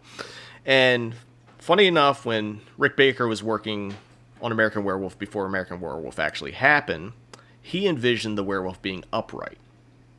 But Landis wanted it on all fours. He's like, I want it to be more like a wolf or whatever. And because he used a bunch of things he planned on using for American Werewolf, for the Howling that Rob Bottin took, he ended up going the other way and going more with what Landis wanted. Landis wanted it more to be more wolf than actual werewolf kind of thing. And the thing about those werewolves in the Howling, they all get fucking tall. Yeah, true. They all got to reach. It's like, I mean, that's what makes it scarier, because when you think Wolfman, you think they're like on the same playing field of you in a way. And it's kind of why I like all these movies we're talking about, the way they approach the werewolf and how they're presented. Like, obviously, the werewolf in American Werewolf is like, you know, obviously a big beast of a creature. And the Howling, they're like, it's like the transformation also carries over each person's personality as they transform too, which is kind of the other difference. Like, when David Naughton becomes a werewolf, it's kind of similar to the werewolf that attacked him in the beginning. Whereas these in the Howling, they all like, you know, you have Slim Pickens as a fucking werewolf. You have John Carradine as a werewolf, who's apparently mad about it, being a werewolf, and like, I want to die. He's like, stop drinking, John. That's the other thing. It's just like the way those werewolves are handled. And, you know, it's kind of why I like the Howling a little bit more, because the werewolves have personality, and like, this is not meant to be disrespectful to American Werewolf, but the end werewolf always reminded me of like a very elaborate, very scary Muppet. Yeah, sure. Yeah. I mean, there is a lover, as Nick and I are, of American Werewolf, of like to defend the ending. It gets a little bit trickier because it's a moment where it becomes a love scene between Nurse Price and a giant dog, you know, and so it's and that's the end of the movie, you know. That's like, that can be a little bit tricky, but I think for me anyway, it's just like, well, I'm on board that far, and I don't really even need to feel the need to make excuses for it. I recognize that it is the type of ending that some people might kind of be able to like you know, shrug off, kind of like, well, that was weird. I mean, I think overall the American Werewolf ending is fine, you know. And it's just like, when I look at the end werewolves, the werewolves you're presented with, because like, you know, because the same thing when we talk about the ending of the Howling, when Dee Wallace's character turns into werewolf, it looks like a show dog a little bit. Oh, it's so cute though. It's great. I love it. and that was done intentionally, because when they were like, I guess when Rob Bottin and Joe Dante were talking about like, you know, what each werewolf would look like, they want, again, this comes down to the werewolf personality, and like, this werewolf should be a little bit nicer and delicate and sweeter. But like, before you get to that full-on transformation, that shot of Dee screaming, and then like those first shots where you see her eyes and the teeth are coming in, really fucking creepy. Yeah. Mm-hmm. And I don't know, I mean, that kind of goes back into, you know, the other side of this. I think both movies have downbeat endings, clearly. Yeah. But this one just feels a little more brutal. And, you know, I haven't seen anything that like confirms this. It might be on a commentary, it might be in a documentary or something, but like, the ending of The Howling kind of evokes Christine Chubbuck's like on-air suicide from 1974, which was I'm pretty sure it's intentional that happened, but like, it grounds the movie in reality that like, when I first saw it, I wasn't prepared for. It was like, whoa. Like, the movie's really great, and then you have that scene where like, basically she gets shot on the air turning into a werewolf. Which, funny enough, in one of the cutaways, that's where Mick Garris's cameo is. He's on the couch. He's like, "What's that?" or something like that. You'd mentioned Network, and I think that's also there's some sort of homage going there, or reference point, I think, as well. Yeah, I agree with that. I think Kevin McCarthy's character in The Howling, which I love Kevin McCarthy. He basically he was in the original Body Snatchers that I can't think of his name. Don Siegel directed that Sam Peckinpah was uncredited script doctor on, but has a cameo as I think he's like a bug exterminator or something like that in original Invasion of the Body Snatchers. But like that's why Kevin ended up being in Piranha and The Howling, because Joe was a fan of his from Body Snatchers. But I think his like news, like I guess he's the head of the news station, is kind of mirroring a little bit of like what was going on with Network. Yeah. He says some funny stuff. He also says some really fucked up, horrible stuff. But that's yeah. But that's also the old white guy from the 70s who's in charge. You know, there's a comparison for Dante to Landis, because I always think of him as his role in The Twilight Zone. Who, Kevin McCarthy? He's in the one with the kid. He's actually in the Joe Dante one. Yeah, that's right. He's in the one that where the little kid has the powers and takes away his like sister's mouth and stuff. I forget what that one's called. Yeah, I mean that's Kevin McCarthy again popping up in the Joe Dante movie. I mean, Joe loved using the same actors, which is why like we didn't even really talk about is Robert Picardo. I guess the overt villain, so to speak, because he's not the only villain, but like he's the upfront one, and like it's just like that line of playing like a serial killer that's also a werewolf that's like into like drawing people. Mm-hmm. Yeah, I mean, there's a lot to unpack there. I mean, the fact that like now when you first saw the movie, I know this might be memory hazy. Did you realize or get an inkling that like all the people in this community were werewolves, and that this was a new age place for werewolves to like eat regular meat, don't kill people? You know, it's just I'm not going to be able to answer that correctly, because I can't remember. You know, because when I rewatched it the other week, I knew that. You know, like I already knew how it all worked. But yeah, well, my experience the first time around, I doubt I knew it. Why would I? I think they lay it out. I think they lay it out pretty well. That you know that you wouldn't necessarily have that hunch right off. I mean, they definitely on reviewing, it's all set up there like the John Carradine, like, I don't want to live kind of thing. And then, I mean, the biggest surprise is that Slim Pickens' character is a werewolf. And you don't, because they're out there like, they're like, oh, we got to go find out what's like killing these animals and stuff, when they know damn well it's just them.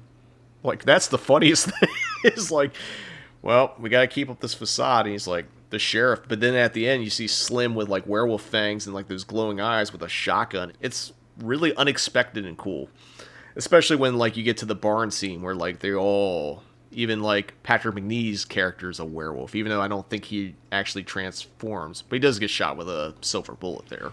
Mm-hmm.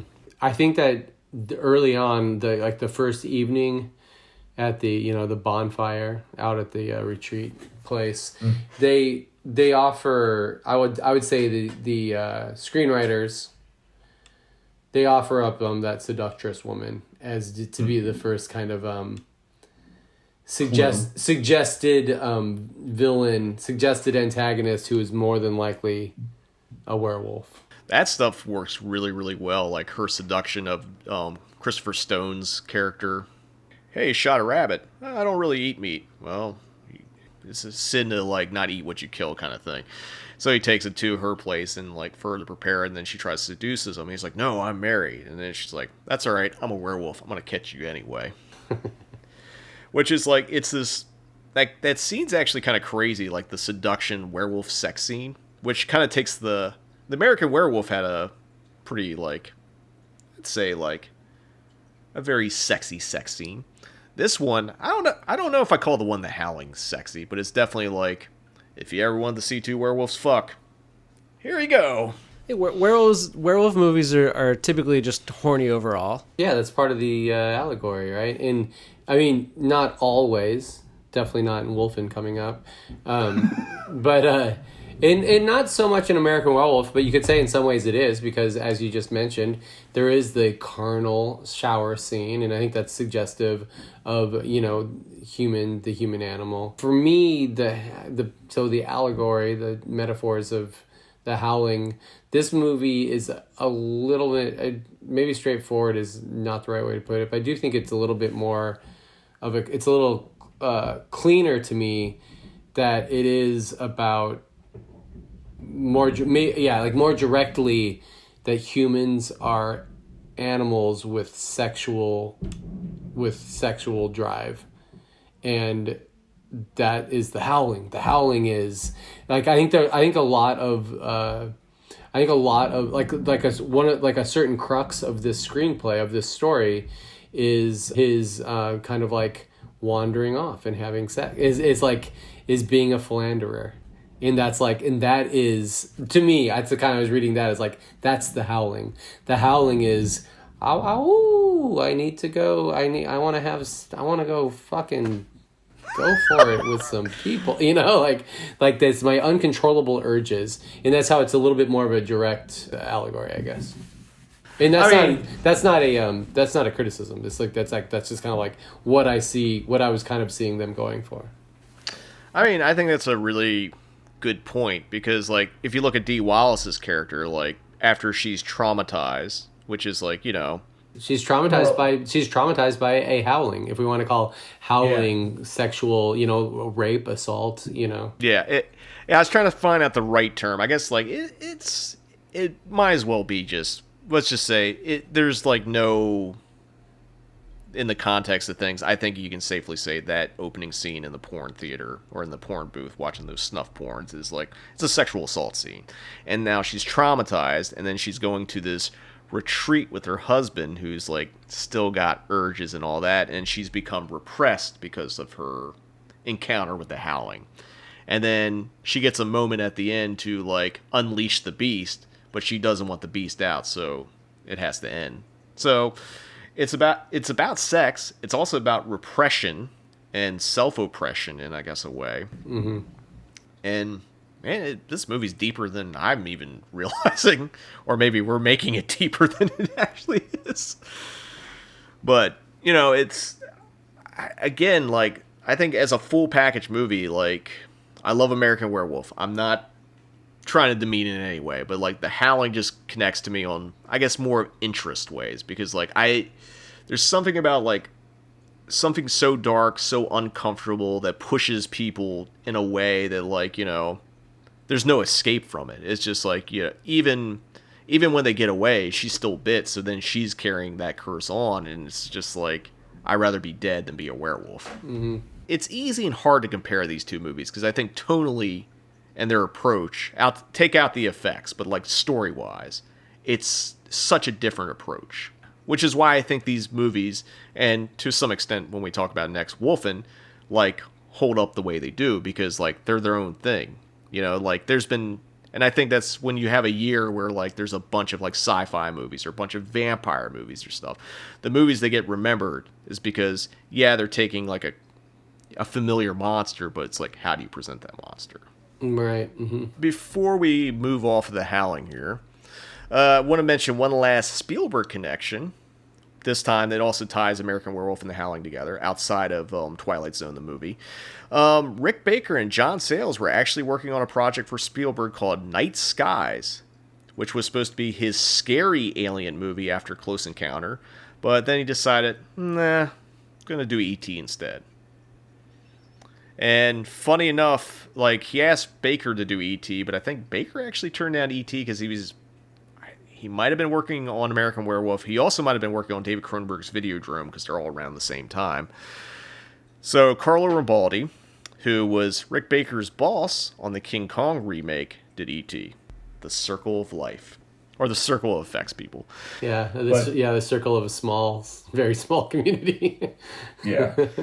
I mean, you got to think at the time, like, you had Dick Smith, Carlo Rambaldi, you had a bunch of great effects artists that were in Italy doing all, like, you know, the Fulci movies and Argento movies, but a lot of those people never... Carlo Rambaldi, I think, is probably the only Italian effects artist that actually came to America and made stuff. And I think it's probably because he worked for Dino De Laurentiis on a bunch of stuff, including King Kong. But you also had Tom Savini. You had, I'm blanking on Stan Winston, obviously, who did Terminator and stuff. Like, you know, again, what the other thing to help both of these movies is the effects. And it was a lot of effects people coming their own. Obviously, like, I think The Howling's phenomenal, but I'm not going to lie and say that probably Rob Bottin's signature movie is obviously John Carpenter's version of The Thing. The Howling effects are good, but, like, they ran out of money. Like, some of that transformation scene was shot in Joe Dante's office because they had no money, so they just shot it. They shot it, like, basically because they had to have it. Like, we need... So everyone was working for free doing these effect shots just because they needed to be in the movie, even though they didn't have the money. So I think The Thing was like Bottin's reward to get a lot of money to do effects that I think a lot of people, I mean, most effects artists will never ever touch. Yeah, I mean, The Thing, that's fantastic.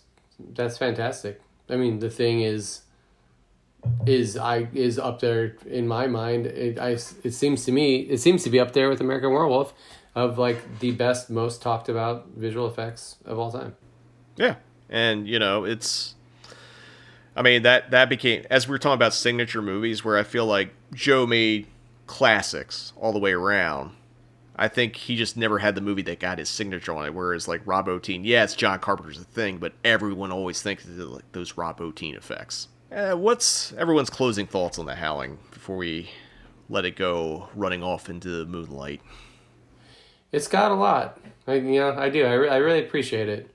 I appreciate the setting. I appreciate the real, like, the, maybe it says I'm living out here in LA right now. Like, I appreciate the, like, LA vibes, including the very, like, spiritual LA retreat vibes.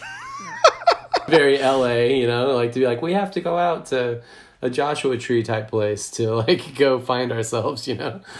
But what I appreciate about The Howling the most is something that it has. I was gonna say above American Werewolf, but maybe I'd just say as equal to American Werewolf, is that just has some really chilling, really well put together horror scenes that really captivate you. I'll agree with all that. Again, I'll state Howling's my favorite werewolf movie, my favorite Joe Dante movie, but I will also say, like, my opinion's my opinion, and I don't dislike American Werewolf, so it's okay that you both like that movie. As long as it's not The Goonies. That's the only time, like, we'll go head to head. What'd you say, The Goonies? Yeah. Oh, well, we'll have to do another podcast then about that. All right, we're gonna have the Battle of the Goonies. This has been going on since podcast number 1, probably. My utter disdain for the Goonies, but we'll save that for another episode. I would like to do a podcast with someone that wants to defend the Goonies. Well, I'm your guy because I love the Goonies. I'll give you my thesis of why I don't like the Goonies. Why watch the Goonies when you can watch Monster Squad? Oh yeah, I'm the absolute converse antithesis of that. All right, that's what we're gonna do. We're gonna do Monster Squad versus Goonies for the rematch, Tim. God damn it. Sounds good. I'm looking forward to that. But we're gonna take another commercial break here. But we're return more werewolves on actually we're recording this on a full moon, so it's a fitting topic. It's a pink moon, which I don't know how that relates to werewolves, but anyway, we'll be right back with more Cinematic Void Podcast. All your nightmares are about to be transformed into one single, inescapable fear. Tonight I'm going to show you something. Make you believe. The Howling. Beyond anything human. Rated R. Now playing at a theater near you. Some mornings there's a little monster in all of us. Morning, Fred. And until that first cup of coffee, we can all be pretty beastly. Morning, Fred. That's when your 7-Eleven store can be a lifesaver. Good morning, Fred. With a good cup of fresh brewed hot coffee to perk up your morning. 7-Eleven coffee brings out the best, not the beast in you. Hey, Ralph. Welcome back. We've been talking about the Werewolves of 1981 here on the Cinematic Void podcast with friend of the Void, Tim Kasher. Up next is our final movie we're going to be discussing, which is from, you guessed it, 1981. It's directed by Michael Wadley, and it is Wolfen, which stars Albert Finney, Diana Venora, Edward James Olmos, Gregory Hines, and Tom Noonan. It is based on a book by Whitley Strieber, who also authored The Hunger, which Tony Scott adapted a few years later after this film. So, he was covering his bases, werewolf, vampires, and I think he went hard into, like, alien abduction type movies and books and stuff like that. I guess I can see it through the line. And for those of you who haven't seen Wolfen, it's basically about a city cop is assigned to solve a bizarre set of violent murders where it appears that the victims were killed by animals. In his pursuit, he learns of an Indian legend about wolf spirits. And I'll get this out of the way. This was the second and last film directed by Michael Wadley. His only other feature-length directing credit was Woodstock. Yes, that Woodstock. How long is it? Like 4-hour fucking documentary that covers Woodstock. I think everyone's in except for Neil Young because he refused to be in it, but one of those things. But Neil Young also isn't in Wolfen. He refused to be in it. Speaking of Neil Young, he is bossy when he works for other people. Like he made Scorsese edit out like some cocaine hanging off his nose from The Last Waltz. Damn. Like he did a line and then like went and played a song with the band and then like he's like, you can't show me with cocaine on my nose. Jeez, Mr. Young, maybe just don't do so much cocaine, or maybe like wipe your nose after you do your coke. I guess Neil's learned since then, maybe. I mean, it also led to him doing like that electronic album, which I kind of like, but I don't know if cocaine in that has anything to do with it, other than maybe he's pissing off David Geffen with like all those weird albums he put out. But enough about Neil Young. So, Tim, do you remember when you first saw Wolfen? Far more recently. I think I first watched Wolfen just about, a few years ago, maybe 5 years ago or something like that. Yeah, because out of the other werewolf movies we've discussed, maybe not including Full Moon High, like this one, like didn't have a very big or it had a wide release, but I'm saying home video wise, like it just only hit Blu-ray maybe in the last 5-6 years through Warner Archive, so it's kind of been missing from circulation. And the thing I saw it years ago, probably in the 90s on VHS, and then I saw it again when it hit Blu-ray, and then I rewatched it for this because it's like, I don't remember shit from Wolfen. I better rewatch it. It's not that I didn't remember, but like it all kind of blurred, so I was trying to get clarity. And my impression of it, I can't remember my personal first impressions, was it's probably tonally the most serious of the werewolf movies. And it's not really, I mean, there's obviously jokes and stuff like that, but like it's not in the same structure as, say, American Werewolf, that goes for big laugh, big scare, or the running of the cynical dark humor that's throughout the Howling. This is just, it's basically kind of set up like a, dare I say, Oscar bait kind of crime thriller in a way. At least that's how it's presented. How much are we, I mean, like, people aren't like waiting to see Wolfen, so we don't have to worry about spoilers, correct? No. Because Nick had mentioned that maybe you have not seen the entire thing. Do you mind if we just... Yeah, please actually ruin it for me. I have questions because I only saw the first hour of this. So I actually am not sure if they ever show a fucking werewolf at all or if it's just the colored vision. So, spoil away. That's great. So, yeah, this is my take on it. You might feel differently about this, Jim. I find that, in preface, I think Wolfen's a good movie. I liked it. I liked it both. I've now seen it twice. It's good. It's a quieter overall. It's got some chilling moments, but it's more of a, you said Oscar bait. It's more of a thinking film about. Not even about wolves. It's actually mostly about gentrification and colonialism, But I think that they call it Wolfen. It comes out in 1981, and it is considered a werewolf movie. I think that's a little bit, I can't say like genre smashing, but like the werewolf the conceit is used kind of as a red herring. What do you think? What do you think about that? I actually agree with it because I think this is actually closer to another trend that was happening in the late 70s through the early 80s, maybe a little bit later, which is like Native American based horror. And what I mean is like there's some Native American legend or, burial ground and stuff like that. So there was a bunch of movies from like mid to late 70s through like probably early 80s, including John Frankenheimer's The Prophecy, William Girdler's The Manitou, Nightwing, Ghost Dancing. I guess because there's an Indian burial ground in it, Poltergeist. Sure. So that's the other through line in it, and not sure why that was a trend. I guess it's because people are looking for different topics to kind of cover and all that kind of stuff. But I think it's interesting that they kind of base this movie around the Native American like legends of like skinwalkers and shapeshifters, which are like creatures that can transform from wolves to humans and that kind of stuff. And I was going to bring this up, and I'm glad you brought it up, which is like it's about the gentrification of New York at the same time, because like this is at, I guess, the late 70s, early 80s, where New York it didn't really begin its big facelift, but like it was definitely, as Ozzy would say, going through changes. Yeah. I've talked a lot about New York because New York is most famous in the 70s for its grindhouse theaters that was 42nd Street, which is now nothing but like Disney-fied. When I see sleazy Hollywood, the other thing I like to see in New York movies is sleazy New York, which I think was not quite there because the 80s were still like that Ed Koch era of New York was still pretty like rugged and like sketchy and all that.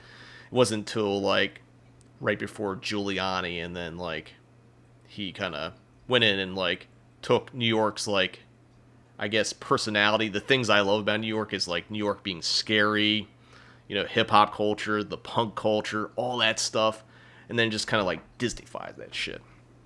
And in a way, not that like Wolfen is like hitting that hard on that, but it definitely talks about like, a lot of people that were in Brooklyn and the Bronx and all that being like, displaced so white people can move in.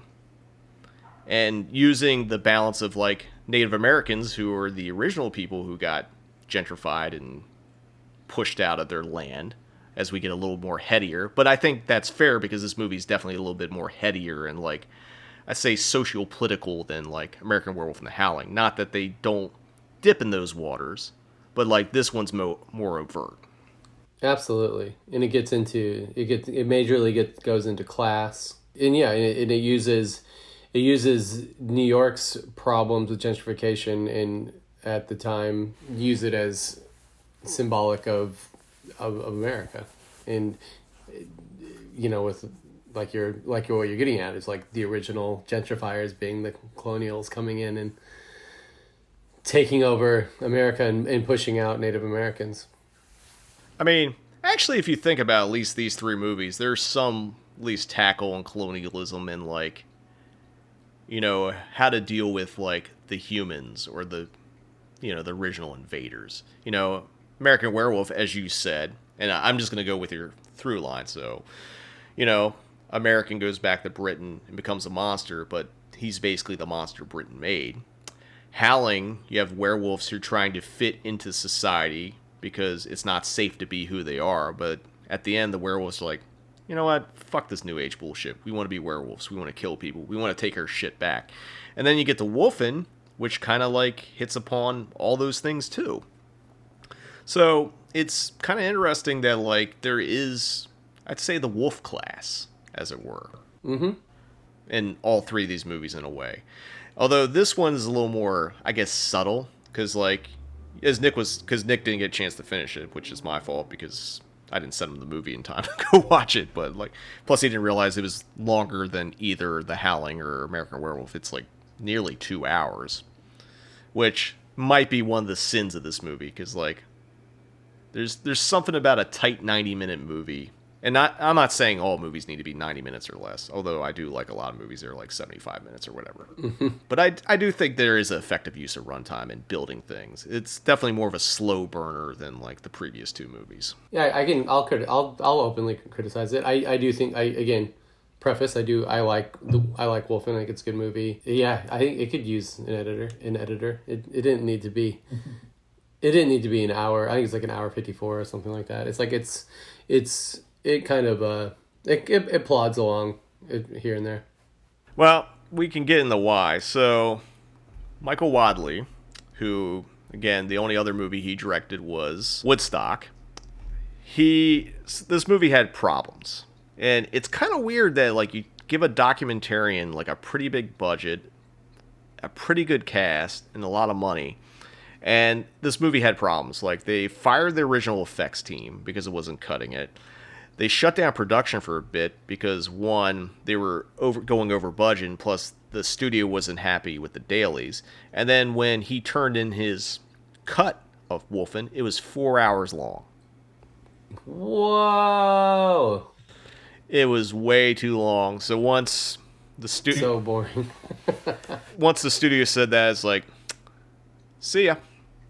So they brought in another director to supervise the post-production, which was John Hancock, who directed a really great, I guess before he got big, kind of regional horror movie, Let's Scare Jessica to Death, which is a fantastic movie if you haven't seen it, Tim. Or Nick. He also directed Bang the Drum Slowly with Michael Moriarty and Robert De Niro, kind of baseball movie. So he took over and, like, he basically was trying to put the movie together, but, like, they kept going through editors. The only other movie I can think of that had such a nightmarish post-production was Tinto Bras's Caligula. I don't know if you've ever seen Caligula or know that. I have not watched it, no. It's, it's a bunch of Oscar winners and future Oscar winners with hardcore pornography cut into it. Mm-hmm. It started out as, like, Bob Guccione, who ran Penthouse, trying to compete with Hugh Hefner, who does Playboy, and put out his own art house movie. So he hired Tinto Brass, who made a lot of exploitation movies in Italy, to do this.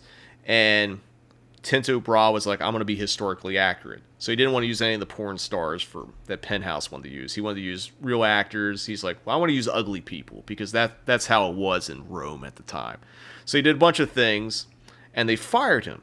The thing with Tinto Brass is Tinto Brass edits his own films. And Tinto shoots in a way that, like, if you don't know what he's doing or know what his intent is, you get confused. So Caligula's editing credit is edited by the production because they went through so many editors because they didn't know what the fuck to do with it. And Wolfen kind of fell that way because people had all this footage and it was just like trying to make the goddamn movie to work. And I do think it's still a little too long. And, like, I like slow burns too. And, I'm not trying to pick on for the runtime, but I agree it does plot in spots. Mm-hmm. But yeah, so that's what was going on. So this is more or less a troubled production. But, I think Albert Finney's really good in it. And funny enough, like, Albert Finney wasn't even, like, who the studio wanted or, like, actually was actively pursuing this role. Dustin Hoffman, of all people, wanted to be the star of Wolfen. Wow. And Michael Wadley was like, nah, I want to work with Albert Finney. I can take a moment and think of Dustin Hoffman in this movie, and I think it doesn't work. Okay. And the reason why is I think Dustin Hoffman, like, was at that point where, like, he already made, like, Straw Dogs, The Graduate, Marathon Man. He was building a persona. And I think, like, that persona worked for him then, but if he carried that persona to another, like, kind of, like, thriller genre movie, I think it would look like Dustin Hoffman in a maybe werewolf movie kind of thing. Whereas Albert Finney is that kind of actor that just kind of, like, melds into the movie. I mean, that's just the kind of actor he is. Mm-hmm.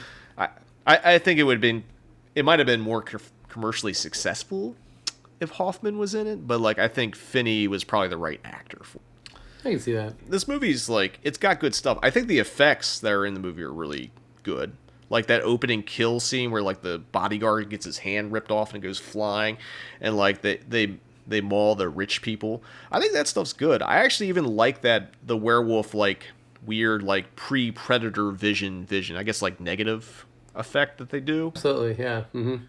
It kind of gives it a weird artsiness, even though it's like artsiness meets, like, music video, maybe like Beastie Boys, like What You Want video or something like that. And the way they handled the wolf stuff, they shot all like on a crane, like a Luma crane, so it, like, kind of moves very fluid. Yeah, that was nice. Like, that stuff I like, but, like, the movie just kind of for a movie with killer wolves or skinwalkers or whatever you want to call them, it takes a while to get there. You know what? Think about this. and this might work for you too, Nick, having just seen an hour of it, seeing the first hour of it, is I think that, calling it Wolfen and setting it up as a horror movie when it's really not a horror movie ultimately is one of its major undoings, and might be why it hasn't gone down in the annals of cinema history as well. I think that when I'm watching it, I could have gotten more into the kind of juicy crime thriller of it, but they kind of dangle this Wolfen concept, in that Nick, actually, you said it yourself. You're like, are these wolves going to become? Am I ever going to see a werewolf or not? And that might be. Therein may perhaps lies a problem, right? When you're like producers and maybe there's some test audiences and you're kind of wondering like what makes this movie work or not work. If I could have just relaxed into the crime story of it more without feeling like I'm waiting for the wolf part of it to happen, it might have been more effective. I can't disagree with that. I think that's a really, really... I think it's probably the best take you can have on Wolfen, because like it definitely, if it operated more like a thriller and it was a little tighter on its runtime and you took out the werewolf thing, or if you did the, dare I say, From Dusk to Dawn thing where you obscured that there were werewolves at all and it's like, oh shit, there's werewolves, I think it would work better. But because your title of your fucking movie is Wolfen, you're expecting a goddamn werewolf or werewolves or anything. I really like that idea. If they would have just done like a hard left, and been into wolf territory, and you don't realize that that's what it's about. Call the movie just something like 10 to Midnight, or well, that's the movie. But like call it something more, something that's not already a movie. Then that might have been good. That might have been compelling. I mean, to be fair, 10 to Midnight has nothing to do with actual 10 to Midnight. It has no relevance. Yeah, funny I picked that one, and that's like, that movie should have a different title. The title sounds good. I love 10 to Midnight, though. It's one of my favorite, like, non-traditional slashers, but we'll talk about that when we're not talking about Wolfen. we'll do the Goonies Monster Squad 10 to Midnight. Nick, that'll be your movie, 10 to Midnight. In comparison, it's like, what, they have young people in all these movies. Granted, one of them's naked and runs around and kills people. Like, how that fits in with Monster Squad and Goonies. I mean, when he does a truffle shuffle, he lifts his shirt, right? I mean, that. Back to Wolf, and here's a problem I have with the actual nuts and bolts of Wolfen. They try to be pretty careful about being politically correct about Native Americans, and I appreciate them doing this, not criticizing it at all, by saying these wolves, they kind of want to make these wolves as close to heroes or as noble as they can, because essentially they're not actually necessarily Native American. They are essentially Native Americans, but there's a longer kind of like legend to what these Wolfen are. They kind of they ran side by side with Native Americans, I think is ultimately what they say. But so they try to make them very noble creatures that prey on the sick and the and then they kind of suggest they don't suggest, they say, and the discarded, like the discarded or the unwanted of society. And so one of the scenes that's highly problematic is there is this probably homeless dude who's a drug addict. You know what I'm talking about here? You guys remember? You probably saw this too, Nick. He's like probably homeless. He's a drug addict. He's in dire straits, and he like goes and like gives like whatever his like some kind of necklace or medallion that he's part of his family, from his family, or that he's found somewhere or stole, and he gets some drugs. These like two like little like prescription drugs, and then he gets mauled for it. What's that all about? What kind of like, what's the commentary there? This poor guy who has an addiction problem. You know, it's like, and we're saying like this guy just kind of sucks and deserves to die. I think this is a movie that has a thesis that doesn't stick to it. It's like, yes, these skinwalkers or wolves that ran with the Native Americans are doing this moral high ground thing, but then it's just like, yeah, I can understand killing rich people that have voodoo ties. That's another thing. It's like they throw voodoo in there, but then the one guard that gets his hand chopped off has a pentagram on his finger, which is not voodoo related at all either. Oh yeah, I hadn't thought about that. So I think this is what I guess typically is referred to as high concept, and I think the concept is way too high, and maybe some of the people that worked on it were way too high. You know, kind of missed the boat of it. And I think Wolfen has some good stuff. I think some of the scenes are good, but I think as it's trying to be like this, give this moral center of like the wrongs and like what the Wolfen represent, it's kind of hit and miss. It's by convenience. I still give this movie a decent review, as it seems you do as well. But Yeah. it's like you start if you want to start digging into it, it's the thing's got some problems. Yeah, I mean, the other problem it has, I know, Nick, you're not a big Tom Waits fan, but like, I guess on home video, his cameo has been cut. Like, he plays at a bar or something like that, and they never cleared the song, so they just cut that scene out. What the? Yeah, I think so. The one I just watched the other day in preparation of this, Tom Waits wasn't in it anywhere. I think he was cut out. Yeah, he's been cut out since. I've been stoked on that. Yeah, like, I feel like that's a button. It's like, I like Tom Waits just showing up stuff. Like, you know, Bram Stoker's Dracula, Tom Waits' Renfield. That's cool. Yeah. 8 million Jim Jarmusch movies he appears in. Yeah. Primus songs. Yeah.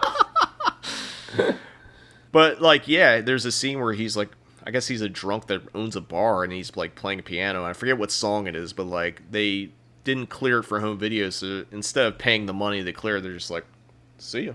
How about Tom Waits and The Outsiders? That's pretty cool. That's pretty cool, too. Yeah, Tom Waits is actually a damn good actor. Yeah, I don't know why he didn't do more. Well, I mean, he probably didn't want to. I mean, Jarmusch, Coppola. I'm trying to think of the last thing I've seen. Like, anytime, like, yeah, he was in some Altman stuff. Man, yeah, maybe we'll do an episode on Tom Waits' acting career. But we can't talk about Wolfen since they cut him out of it. Yeah. At the end of the day, I think Wolfen is okay. I think it's worth watching. I think, like, if we're going to do scale to 1 to 10, it's maybe, like, 6.5, maybe. I think 6.5. I almost want to say 7, but I go 6.5. I almost want to give it 7, but then I think of some of the tedious parts of it, and that's where it's just like, I can't let this fly. It's like, if it was 90 minutes, definitely a 7. But nearly 2 hours, 6.5. Well, and the way they tie it all together, it gets a little bit, it's kind of funky. The ending, you'll never watch it, Nick. The way they tie it all together, you're just kind of like, I don't know. It's a little underwhelming.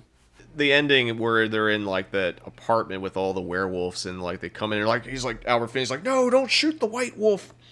And then, like, there's the wolf skin sitting there because it escaped or did whatever it does. And then you have, like, natural geographic footage of wolves running through New York to the woods, which is kind of cool, but it's just like, the only thing I'm curious about the 4-hour cut is, like, what was actually lost and, like, what was actually expanded upon. Not that I actually want to watch it, but I'm just kind of curious of, like, what threads justify turning in a 4-hour cut of Wolfen. I hope it's like Albert Finney and Diane Navarro or whatever her name is. I hope that it's like they get married and like move to the suburbs and have some children, and the children like go to school, and then the most tedious thing. Yeah. And then somebody calls him and is like, there's still a wolf problem. Gregory Hines calls. There's still a wolf problem. That's one thing I want to say. I think Gregory Hines is really great in this movie. And the other thing I really love about this movie, And there's actually a really good one in The Howling too, is the morgue, or the morgue scene. Like, there's something about like a good morgue scene in a movie where, like, you know, you get your gallows humor, you get your morgue workers that are just over this shit. Like, funny enough, to go back to Howling, John Sayles, that's his cameo in The Howling. He plays the morgue worker, and it's like eating a sandwich and that kind of shit. But I do like the morgue scene in this movie. And maybe if it... I guess the thing is, like, I kind of wish it would either go more police procedural or more werewolf movie. And it does neither of those things, where I think is what really hinders Wolfen. Yeah. And I don't know if, like, I don't know if cutting it down would help. Obviously, I don't know. I don't think 4 hours of it's going to help, but you know, it's worth checking out. You know, if there wasn't a full moon high, I would say it was last place, but it's third, but I think it's a distant third when we talk about American Werewolf and The Howling. Actually, back to giving it credit, I'll give it more credit than that. You know, I'll probably still stick with the 6.5, but as far as just the world of horror, I mean, and just if for anybody who's a horror fan who hasn't seen it and just is, you know, seeking yet another horror movie, I'd say absolutely. Nothing wrong with watching Wolfen. Yeah, I it's not me telling you not to watch it. It's just like, the movie's got some flaws, but like, you know, it's something you can learn from. It's something you can still enjoy. There's something you can take away from it. And plus, when other people decide to do their werewolf movie, don't use Wolfen as the premise. It's like, although the one thing I will say, this is the only one of these movies that used real wolves, and apparently they had to have sharpshooters on set when they let the wolves out, because the wolf trainer said if any of them get spooked and they go crazy, there's no stopping them. So they had like snipers at the ready to fucking pop a wolf on set. Yikes. Which almost sounds like a better movie in a way, but wolf snipers on Wolfen. Here's another thing that's kind of a fun takeaway from all three of these movies is it was nice to visit 3 different major cities. You got New York, LA, and London. Something none of us have been able to do. Well, outside of LA, but going to visit places. Yeah. You know, it's like, I want to do the werewolf tour. Do the Howling locations, the Wolfen locations, and then go to the UK and do the American Werewolf. I don't know. It's a fun idea. The Werewolves of 81 World Tour. I mean, I'm trying to... Is there a Chicago werewolf movie? Maybe this is something that needs to be made. Well, Tim, since you're the master of concept records, I think it's going to land on you. All right. Shit. All right. Not saying that you have to, like, do your Chicago werewolf movie, but... But I will. Fine. I think you should, Tim. It's, you know, you only live once. Just keep it at 90 minutes or less. And make sure there's actual werewolves in it. But we're going to take one last break here, but when we return, it's going to be Read, Watch, and Listen here on the Cinematic Void Podcast. Orion Pictures presents Wolfen. For centuries, they have been hiding in the rubble of your cities. The concealed threat. The invisible terror. Chris!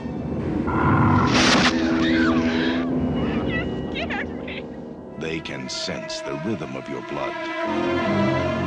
Hear clouds pass overhead. See where you are blind. A force so deadly, it will tear the scream from your throat. Wherever you are, they are. Somewhere in the world, every other day, a corporate executive is assassinated. Team her up with Wilson.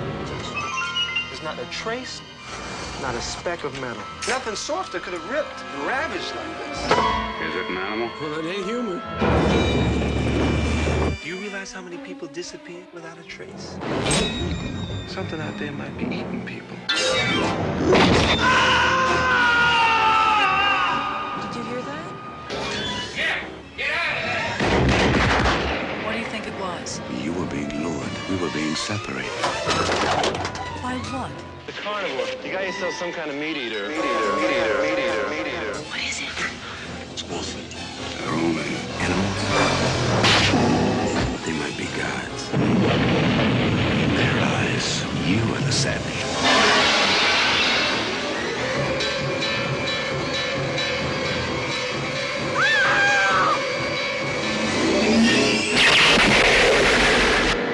Wolfen. Welcome back. It's now time for on the Cinematic Void podcast, where we talk about all the things we've been reading, watching, and or listening to since we last recorded the podcast. So, Tim, since you're the guest today, why don't you tell us about some things you've been reading, watching, and or listening to? Oh, well, reading-wise, I just got finished going on quite the epic journey. I kind of nerded out and read the first 3 Dune books. Whoa. Either of you guys ever decided to go down that rabbit hole? Are they all about spice trade? Yeah, basically. Yeah. I've never read them. I'm not the biggest Dune fan. I appreciate the Lynch movie. I appreciate the Jodorowsky movie that never happened. Sure, yeah. I don't know if I'm too thrilled, but like my biggest takeaway when I watch Dune is like, this is really just about spice, but like, each their own. I'm not a big connoisseur of spice trade, as it were. The first book is phenomenal. It really is. I'm not saying anybody who's not into sci-fi it needs to read it, but I don't even know how much. I'm actually not into sci-fi. I don't read much sci-fi, but I'd been reading Margaret Atwood, and then I read Octavia Butler, and I just kind of ended up being. Actually, I think the pandemic had a little something to do with this. Just kind of reading these kind of apocalyptic books, and then that just kind of turned me over to Dune, and I just ended up, before I knew it, I ended up reading the first 3. I'm going to stop there. There's 6 of them, and I will not continue. But the first one's really good. It really is. I totally understand why the success of that. The second 2 are good. They're good, nice reads. Nice reads. You mentioned Jodorowsky. That reminded me that one of the movies I just recently watched was I'd never watched The Holy Mountain before. Ooh. And that movie's wild times. Wow. I love The Holy Mountain because it's like the ultimate fuck you movie, because every time it gives you the slightest thread to grasp onto it, and then you get to the ending where it just like it pulls everything out. It's like I feel like it's just Jodorowsky with both middle fingers in the air. It's like, here's your ending. Everything doesn't matter. But yeah, that's a fucking great movie. Yeah, I quite like the ending of it. And I'm surprised that I recognize that it's highly controversial, especially for the time it came out. There's a lot of pretty intense scenes in there, but it's so gorgeous and so like really meticulously made that I would think that it would have received even more attention at the time. I'm sure it received enough attention. Yeah. I mean, that was another movie because I forget the guy, the Beatles manager helped produce these movies. Like, I think Avco is the name, or I forget, or whatever that company is that owns it. And like for years you couldn't legally get El Topo or Holy Mountain. And it's only been like maybe the last like 15, 20 years that they've been like widely available. Because like the way I first saw Holy Mountain was basically a Japanese bootleg of it. Oh, okay. Like it's amazing that those movies are widely available. And like I think about Beyond Fest when we did a midnight show of the Holy Mountain, and like all these like people came and like they were all like tripping balls and ready to go for it.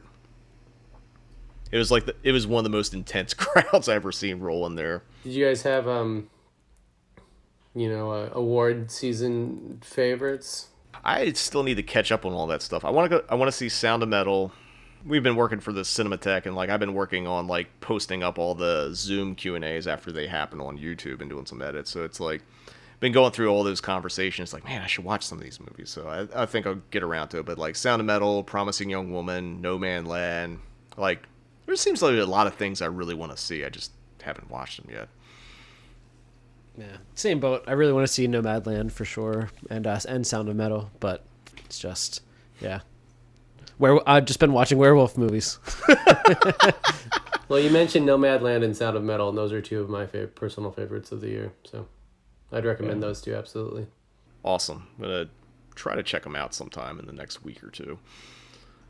I mean, it's kind of weird because, like, working at a movie theater, I have this stigma about watching new movies, especially when we do the premieres and all those events, or, like, even in theater. Like, I was like, man, I can't watch this movie here, so I have to go to, like, the ArcLight or something to go watch any of the new movies, just to have this separation. So I'm like, if something went wrong with the projector or anything like that, I'm like, oh, it's not my theater. I can just enjoy this. What have you been listening to, Tim? I'm not really going down any specific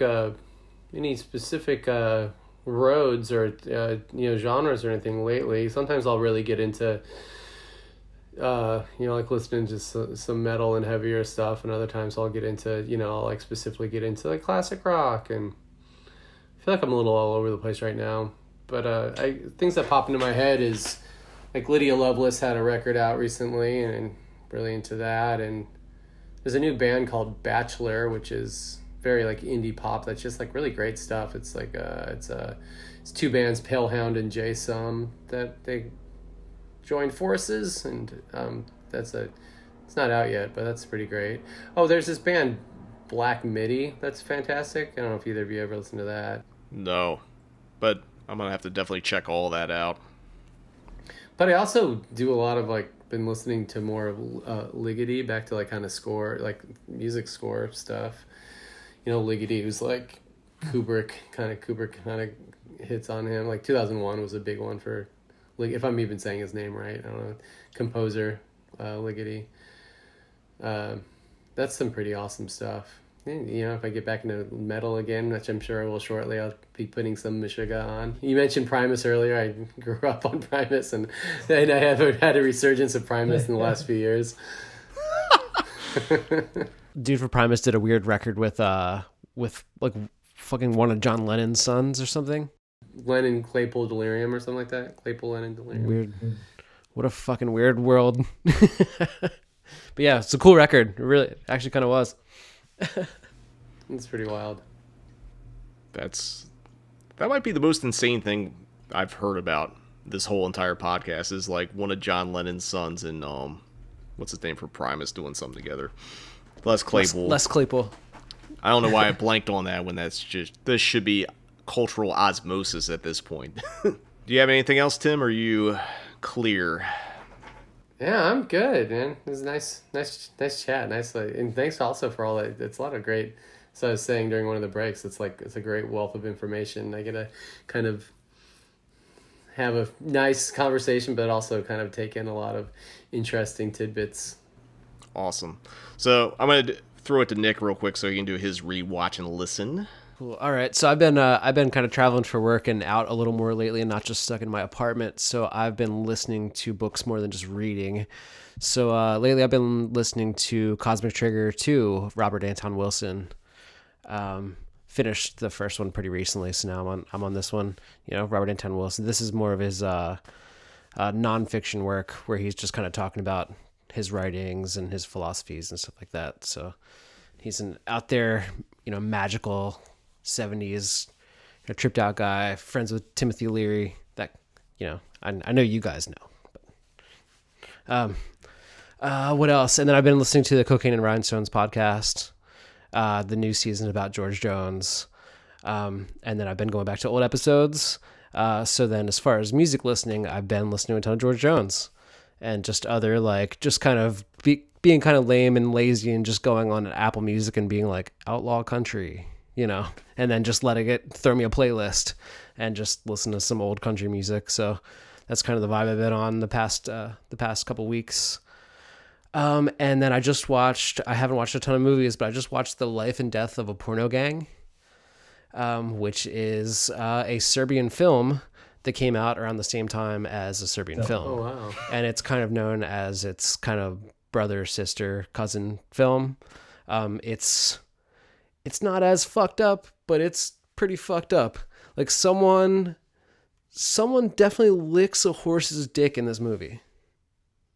This is a fucked up movie. And actually the reason I checked this out, Jim, is because, and we can cut this if you want, but you mentioned snuff films recently.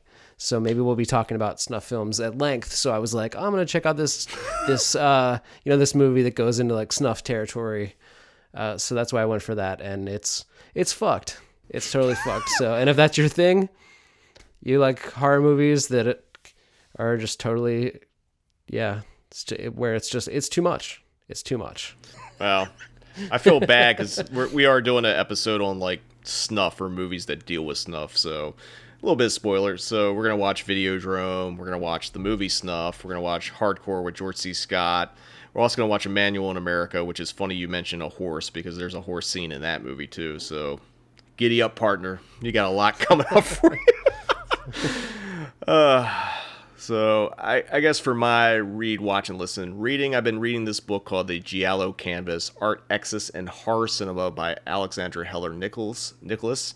And it's basically taking a look at the thing that, actually, funny enough, because like Travis had mentioned and we were doing the Umberto Lenzi episode with him, we were talking about like characters in the movie that paint or into art and stuff like that, which is a running through line in a lot of giallos. So like it's kind of a cool book that kind of covers that.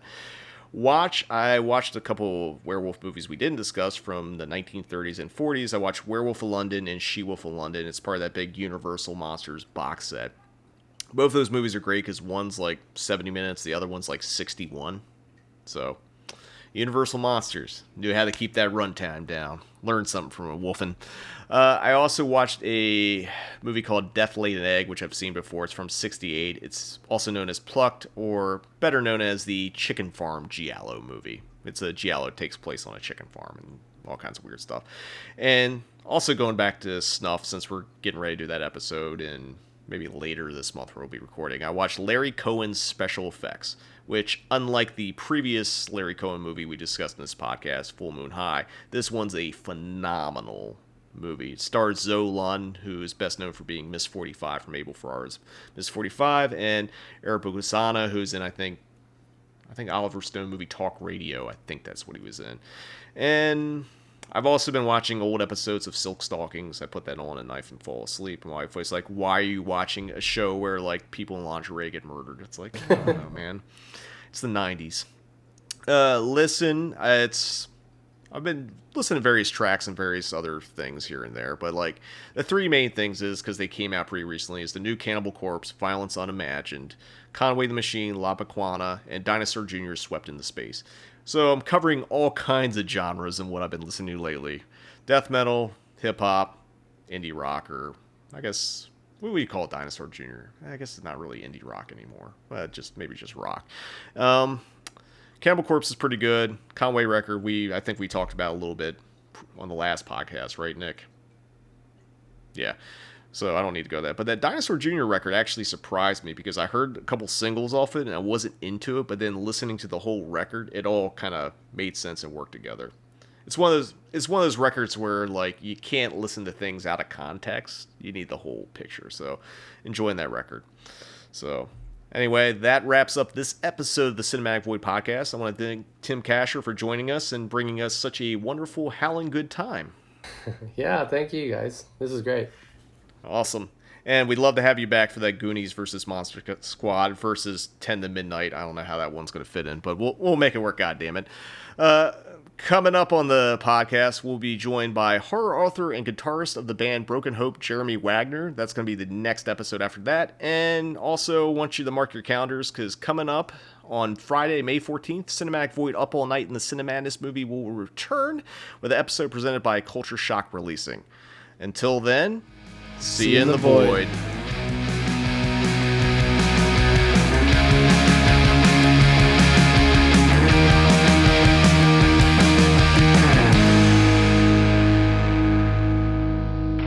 David, stop! I'm going to the police. Jack was right. Jack is dead! Jack is dead and 6 people are dead. There's going to be a full moon tonight. I'm going to the cops. David, please be rational. Let's go to Dr. Hirsch. Yeah, be rational, sure. I'm a fucking werewolf, for Christ's sake.